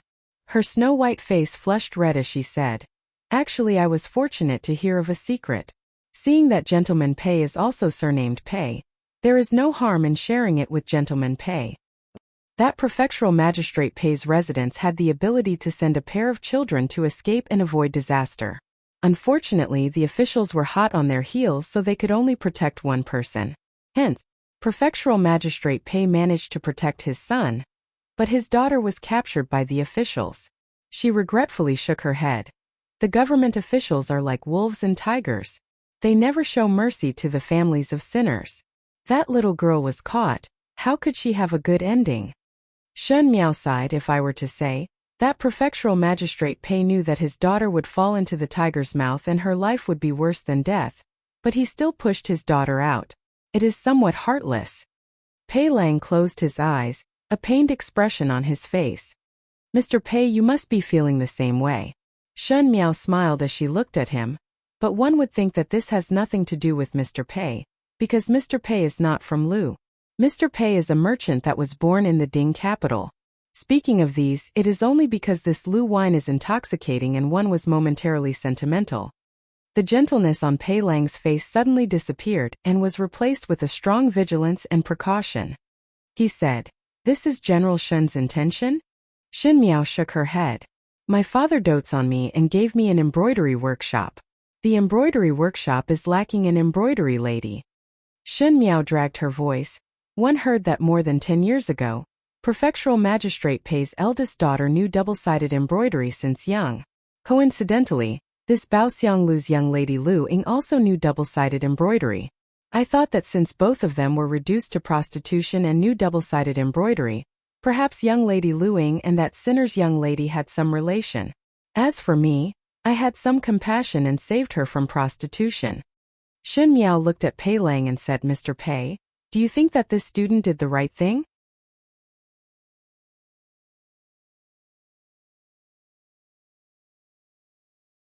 Chapter 369. She referred to herself as a student. Her black hair was wrapped in a man's official hat. Her smiling appearance made her look like a handsome young man. But in those clear eyes, there were deep secrets and intentions that no one could see through or guess at. She pretended to be charming and quick-witted, but she vividly displayed the hidden daggers behind the smiles of the officials in the official world. Dealing with her was like walking on a tightrope at the edge of a cliff. There were hidden meanings in her words, and it was hard to tell whether she was a friend or foe. Pei Lang tilted his head. "What do you think?" Shun Miao smiled. Her smile was pure, as if she was really happy that she had done a good deed. She said, "I think it's very good." Even if that prefectural magistrate Pei's son found out about elder sister's whereabouts and personally came to redeem elder sister's freedom, based on Miss Pei's resentment towards prefectural magistrate Pei and her own temperament, she would not be willing. Instead, "You'll ruin your life." Pei Lang did not speak. Some people in the world are originally jade, but after being mixed in a pile of rocks for a long time, they become rocks. But there were some people who hid their arrogance in their bones. Even if they were ground to dust, the arrogance in their bones would not be shaken. It was said that although prefectural magistrate Pei had committed a crime, he was an arrogant person. Presumably, the son and daughter that he taught would not be inferior to him. "You say," Shun Miao looked at Pei Lang, "would that young lady rather live with the identity of a noble lady who has fallen into prostitution or live with the identity of a prostitute who has washed herself clean?" After saying so much, Pei Lang sneered. "What do you want me to do? Mr. Pei, you're smart. I knew I couldn't hide it from you. One little clue reveals the general trend, and one can understand the meaning of a song. That's what they say. Shen Miao was not stingy with her compliments to Pei Lang before saying, Gentleman Pei is a talented person and has knowledge in his chest. Why not enter officialdom? Shen Miao! Pei Lang suddenly shouted. He did not know that Shen Miao's words had poked his sore spot as he suddenly became agitated, and even Jingzhe and Guyu looked at him. Pei Lang said furiously, Don't even think about it. Gentleman Pei need not be anxious and might as well listen to me calmly. Shen Miao smiled. Perhaps Gentleman Pei was frightened by my story just now. Feeling that in the officialdom, if one is not careful, one would implicate the entire residence and it would be dangerous and full of misfortune. Moreover, after entering officialdom, one would not be as comfortable as being a carefree gentleman. Pei Lang's expression gradually recovered, as if he had returned to that he was a gentleman. But you are all alone now. You don't have a lover or a family, so you don't have to worry about being implicated. Furthermore, in this world, those who stand high can see far. Those who stand high can also do more. If he wanted to protect the people he wanted to protect, it was not enough to just rely on a teacher. Even though teacher is able to have students all over the world, but Shen Miao calmly and leisurely raised her cup. It was obvious that she was smiling, but in a moment there was an indifferent coolness. She said, When something really happens, the noble families would avoid it like the plague, so how would they do their best? It is to be the right as it is to be as to be strong. By one as one's strength as one can. As. Who taught you to say these words and what is the purpose? What benefits is there for him if I enter officialdom? Shen Miao gently smiled. Pei Lang, this person looked gentle and indifferent and was indeed a gentleman who did not care about external things and wholeheartedly devoted himself to teaching. But whenever he discussed about matters, he would always be able to get to the crux of the matter. In the previous life, Fu Xiaoyi thought of all ways to win Pei Lang over to be his advisor and even ascended to the throne of the nation's tutor. It was not by chance. Why does Gentleman Pei ask what benefits are there for others but not ask what benefits are there for oneself? Shen Miao did not answer his question but cleverly went around in a roundabout way and replied indifferently, Getting promoted, getting rich and marrying a wife. At the end the one benefiting is only gentleman yourself. When doing business, how would one ask others how much money one earned but not mention how much one earned?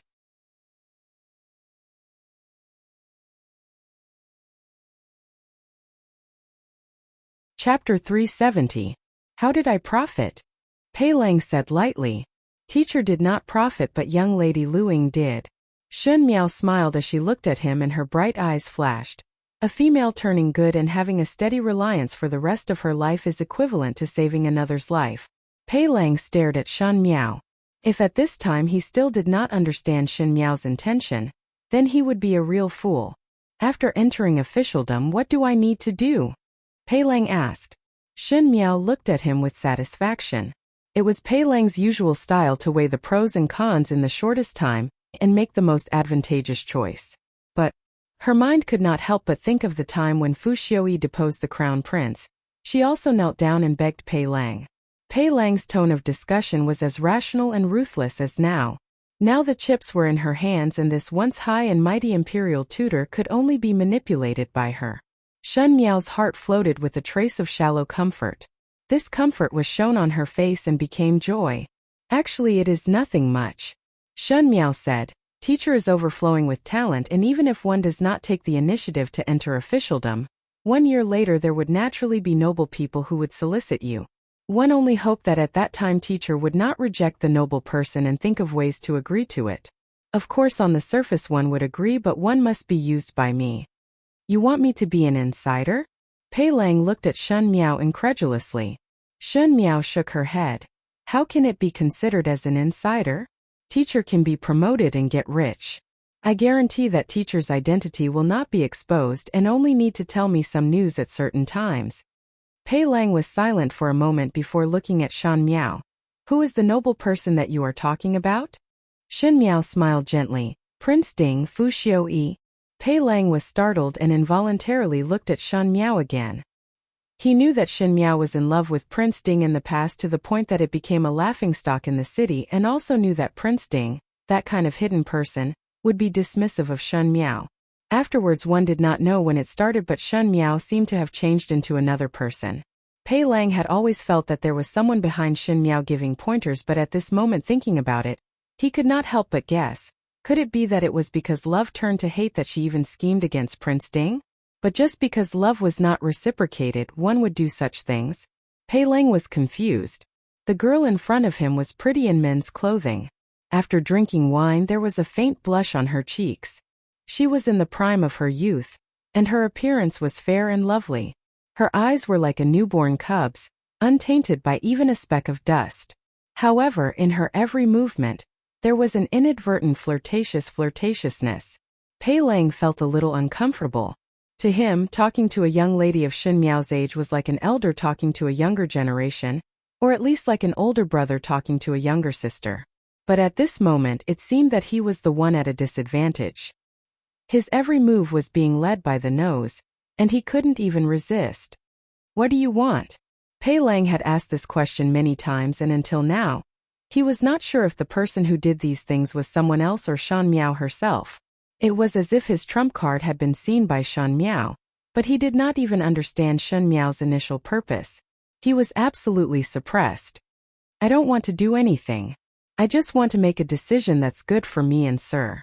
Shan Miao smiled as she tucked a lock of hair behind her ear, making her neck as white as jade. She said, "Teacher, are you going to agree or not? I can only answer here?" Pei Lang asked. "You have..." Shan Miao pointed to the wine pot. "Time for a pot of wine. After drinking this pot of wine, teacher will tell me the answer." "No need." Pei Lang interrupted her words. "If you can do what you promised, I will agree to it." There was a moment of silence in the room. After a moment, Shen Miao smiled. She lifted the wine pot and filled the 2 empty cups with wine before picking up the cup in front of her, and made a gesture to toast with Pei Lang.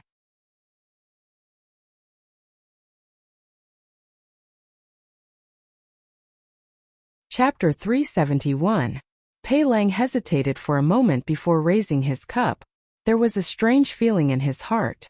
To drink with one's own student in a restaurant. His heart was somewhat hot. "I wish Mr.'s future bright and boundless prospects." Shen Miao smiled as she drank the wine in one gulp. She drank it very quickly, and a trace of wine flowed out from the corner of her mouth, across her slightly pointed chin and into her white collar. Pei Lang looked away. No matter how beautiful a budding young female was, she was still young and inexperienced. Especially Shen Miao, this kind of gentle and delicate beauty.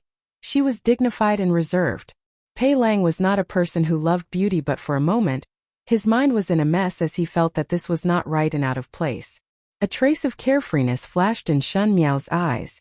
Most likely it was because she drank the wine that some hidden emotions in her heart came out like a sin.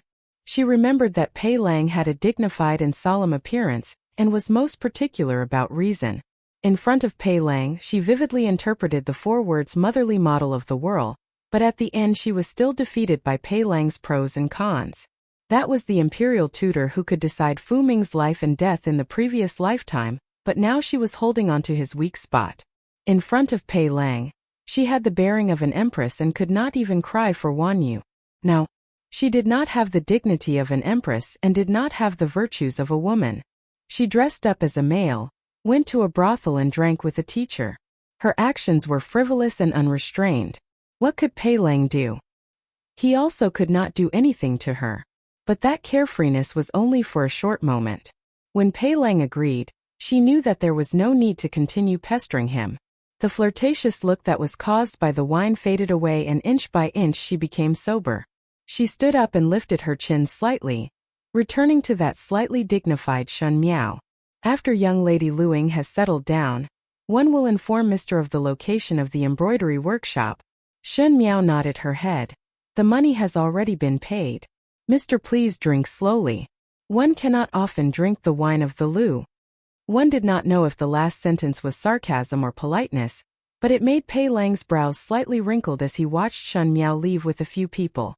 He picked up the wine and drank a mouthful. It should be a mellow wine, but it was surprisingly astringent in his mouth. Walking out of the door, Jingzhe and Guyu did not dare to speak, as both of them could see that Shen Miao was not in a good mood at the moment. Pei Lang's words made them confused in the clouds and sensitively felt that this matter was not a small matter, thus they did not dare to speak easily. When the cold wind blew, the blush on her face dissipated. Shen Miao closed her eyes, and when she opened them again, there was only coldness in her eyes. As for Pei Lang, she still held a grudge against him for standing idly by the side. No matter how hard she tried to hide it, it still leaked out a little. However, his goal was achieved. Let's go back. She walked towards the carriage. In another hidden room adjacent to Kuai Hualu, the few people in the room were all silent. Just now he had seen a good show. At first he thought it was full of fun, but now that the person had left, the tea had cooled. Thinking about it carefully, he couldn't help but feel astonished. Ji Yushu swallowed his saliva and seemed to want to break this dull atmosphere. It is really good to have a relationship with this building. At least it is more convenient to eavesdrop on the walls. Not only can one listen, one can also see. Haha, very good. At the back of the carved pillar, there was a huge colored glass that was hidden by the thin railing. It was said that it was colored glass that came from the Western Hemisphere. One end could not see this end, but this end could see that end. In addition, there was a copper pillar that was full of small holes, so everything that was said could be heard clearly. But when Ji Yushu finished speaking, the other two people in the room did not answer him. Gao Yang used his folding fan to support his chin, which was his usual appearance when he was thinking. Xie Jingxing bent his elbow to support his head as he played with the teacup in his hands while thinking about something. Unable to stand such an atmosphere, Ji Yushu opened his mouth. Both of you do not remain silent. Isn't it just a matter of Prefectural Magistrate Pei's residence in the Lu province? Pei Lang is Prefectural Magistrate Pei's son. Shen Miao's story was easily told because she believed that Pei Lang could understand, and the three people here were not fools, so they understood after thinking about it. The Lu province's senior Prefectural Magistrate Pei had a pair of children. The older sister was Lu Ying, and the younger brother was the current Pei Lang. During the escape, in order to protect Pei Lang, the Pei family arranged people to abandon Lu Ying, and Lu Ying eventually fell into prostitution. And Pei Lang had already arranged a retreat route for the Pei family, and turned into a Ding capital person. He lived here since young and was born into a merchant family. His parents passed away a few years ago and now he was alone. His natural background was not discovered by anyone for many years. However, Xie Jingxing's lips lazily hooked up. So how did she know about the details that Bai Xiaoshang was unable to find out? At the end, his voice turned cold and his peach blossom eyes were filled with murderous intent.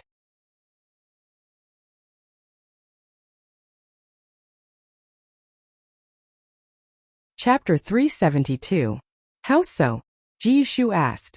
Gao Yang touched his chin. Since one wants to deal with Prince Ding, it is not just Prince Ding's side. The Crown Prince, Prince Zhou and Prince Li. Which side is Shen Miao's people on? Not on any side. Xie Jingxing said. Ji Yushu felt strange. Why is it not on any side? Xie Jingxing's eyes slightly slowed down. Pei Lang is not an ordinary person but has yet to enter officialdom and is still immature. Just now all of you have heard that Shen Miao's moves. Shen Xen may not be able to use it as neatly as her. Slippery and slippery, not admit, not deny, not decline and also not accept. The officials who had been in and out of the sea of officials for many years might not be able to do it as smoothly as her. Shen Xen was a military general and Luo Shuiyan was also a military general, so where did Shen Miao learn this? Was there an expert guiding the Shen family? He originally thought so, but now it seemed that it was Shen Miao's own idea. If she was the crown prince or other prince's people, she would not use such a step-by-step planning method. Each prince had their own power behind them, so how would they use such a clumsy method? However, she was able to maximize the goal that she could achieve within the scope of her own ability. One could not help but wonder how big of a storm she would be able to stir if she was given enough background and power. Even if she did not have any chips in her hands now, she could still slowly cultivate chess pieces. The world was like a chess game, and in this chess game of Ming Qi, there were too many people playing. But Xie Jingxing had never placed Shen Miao in it. She was a weak female and had no motive. But now Xie Jingxing could see her ambition through the young female's ability to win over a hero with a cup of wine. But we still do not know how she knew about Pei Lang's background. Ji Yushu said. Even the Fengxian pawnshop did not manage to find out. Prefectural magistrate Pei's residents used all their strength to protect this son of his, so they must have made full preparations. Pei Lang indeed did not disappoint his father's expectations. He did not seek revenge, nor did he have any resentment, and concealed his identity to become a teacher. No one would pay attention to him, but Shan Miao saw through his tricks, and even used Luing as a bargaining chip to counter Pei Lang. One did not know where she got the news from, just like the Chun brothers previously. Do not care about her. Xie Jingxing said. Is the request for martial written? I did. Gao Yang frowned. But are you sure? From the start there was no turning back. Also, the other side hasn't received any news about your plan yet. They don't agree. Do as I say. Xie Jingxing stood up. Returning to the Shun residence in the western courtyard, Shun Miao changed her clothes, and just as she took off her hair, she saw Bai Lu rushing in and said, Young lady, Foreign asked you to go to the room as there is an important matter to discuss. The end of the year had passed, and it was almost spring. Because Shen Xian requested Emperor Wen Hui to stay in the Ding capital for half a year more, Luo Shuiyan's life was much more relaxed. He would go all out to buy clothes and jewelry for Shen Miao. Or let Shen Qiu bring Shen Miao to eat, drink and play. Sometimes Shen Miao herself felt that she was raised by Shen Xian and wife as a hedonistic son of rich parents. Shen Miao casually tied up her hair and went to Luo Shuiyan's room. Upon entering the house, one was surprised to see that Shen Xian and Shen Qiu were also there. Seeing her enter, Luo Shuiyan quickly pulled her to sit beside her and said, Today, what did Jiao Jiao go out for? Shen Miao let Bai Lu and Shuangjiang stay in the room, and if anyone asked, she would say that she went out for a stroll. She said, casually strolled and passed by Kuai Hualu and brought a few jars of strong wine for father and eldest brother. Worthy of being father's darling. Shen Xian's eyes brightened when he heard that. This Ding capital's wine is too sweet and greasy. How can it be considered as wine? It is still the strong wine that is better. Satisfying.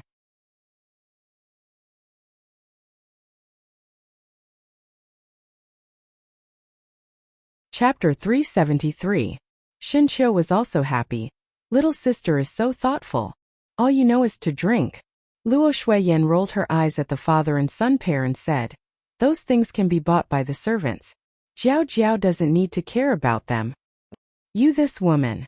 Shen Xian was unhappy again. It is all Jiao Jiao's kind intentions. How can the servants buy the same as Jiao Jiao? How short-sighted. It was rare for Shan Miao to have such a close relationship with them, and Shen Xian was very happy. Even if Shan Miao brought back 2 jars of water, he would be happy to the heavens, so naturally he would refute Luo Shuiyan's words. Short-sighted? Luo Shuiyan squinted at him. Foreign is happy or angry? Shen Xian immediately said, I am a stinky brat who is short-sighted. Shen Xian slapped Shen Qiu's head. Luo Shuiyan was too lazy to see the father and son putting on a show and looked at Shen Miao. Jiao Jiao. The reason for coming here today is actually because there is a matter to discuss with you. Mother, please speak. You've heard about the separation of the family. Your father and I have also thought it through. We have to buy a new house. There was a house in the east of the city that was not bad. He could buy some maids to clean and serve him. It's just...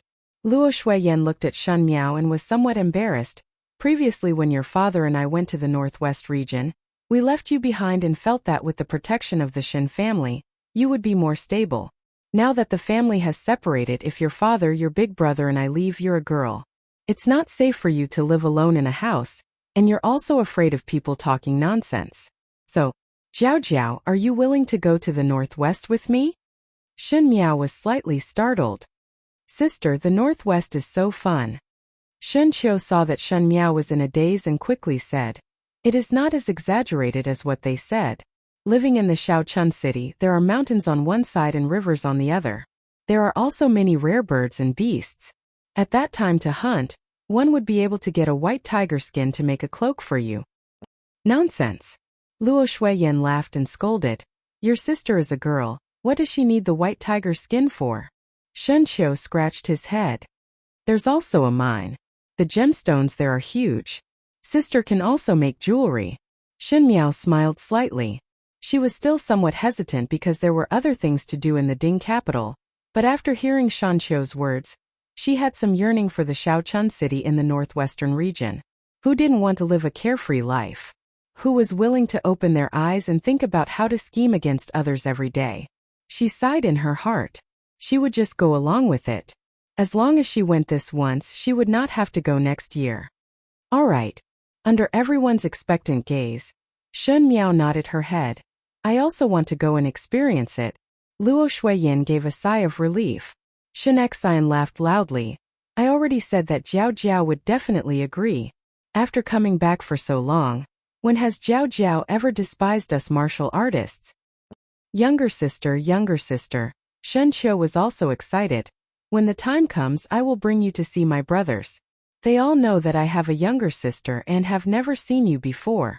You haven't seen your grandfather's family since you were born, so you won't be able to recognize them this time. Luo Shuiyan's paternal family was a military general in the northwestern region, and they only rushed over once when Shan Miao was born. Afterwards, because they were separated by 1,000 li, they did not see each other in these years. Shen Miao's eyes drooped. In the last lifetime after Luo Shuiyan's death, the Luo family and the Shen family broke off contact. Shen Miao did not have a deep relationship with the grandfather's family, so she was not clear what kind of ending the Luo family would have. But thinking about it, with Mei Foran's ruthless methods, there would be a way to make Fu Xiuyi not let off the Luo family. After speaking some more until it was late, Luo Shuiyan then rushed Shen Miao back to her room to rest. After Shen Miao freshened up, she sat in front of the table and looked at the dancing flames and could not help but sigh. If she really wanted to follow Shen Xian to the northwestern region, then she had to settle everything in this half a year.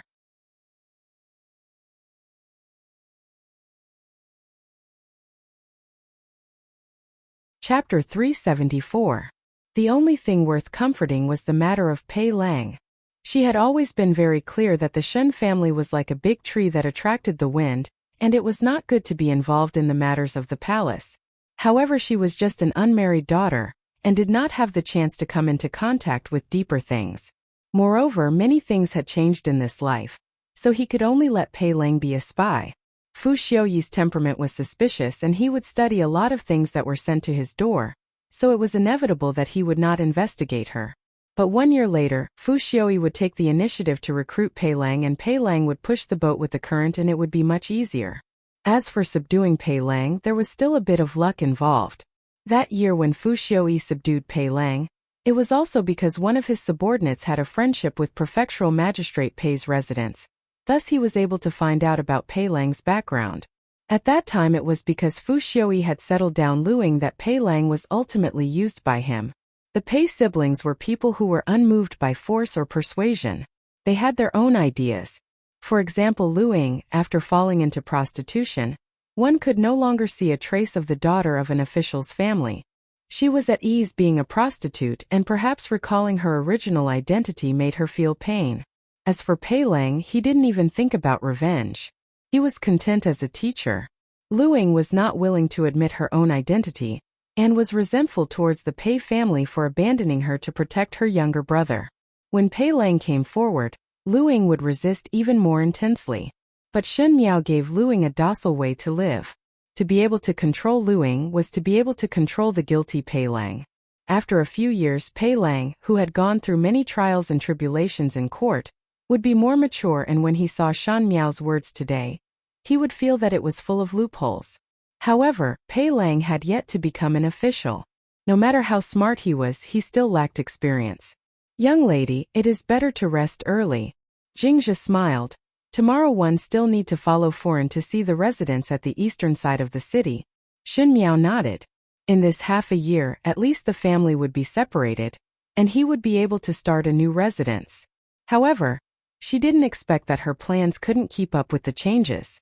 On the morning of the second day, after Shen Miao had her meal, Luo Shuiyan's maid came over and said that after Shen Miao changed her clothes, she would go to the residence. After all, this was a residence that he would be living in the future. Whether it was comfortable or not, he would have to take a look before deciding. But before Shen Miao could dress up, someone came from the palace. She wanted Luo Shuiyan to make a trip to the palace, and the palace maid also said that if there was no problem, Shen Miao could also be brought along. Although he said so, it was almost like an order. Shen Xian and Shan Qiu's faces immediately darkened, and Luo Shuiyan was also a little confused. Even though she was a noblewoman in the capital, she was usually not in the Ding capital, and was not familiar with those furens in the circle of noblewomen. It would be a joke if the one who invited was a lady from the palace. No matter how she thought about it, Luo Shuiyan did not have much of a relationship with the women in the palace. Shen Xian and Shan Qiu thought further. Luo Shuiyan did not have any relationship with the females but was requested to bring Shan Miao along. The drunkard's intention was not in the wine. Could it be that they had some ideas on Shen Miao? Once it was about Shen Miao, they would be especially nervous. Shen Xian said, "It is better for me to accompany Furen to the palace." "What are you going to do?" Luo Shuiyan said, "I didn't invite you here, and you think it's not troublesome enough. I will bring Jiao Jiao along." She hesitated for a moment. With so many people, one would not do anything out of line. Moreover, I am not a female without the strength to truss a chicken. She wanted to say that if there was anything wrong, one would not necessarily be at a disadvantage if one were to fight. Shen Xian nodded his head. "One think that the current situation is not that tense. You can rest assured and go." Luo Shuiyan pulled Shen Miao's hand and boarded the horse carriage that the palace arranged. She originally planned to go to the residence early in the morning, but because of this matter, no one knew if it was a blessing or a curse.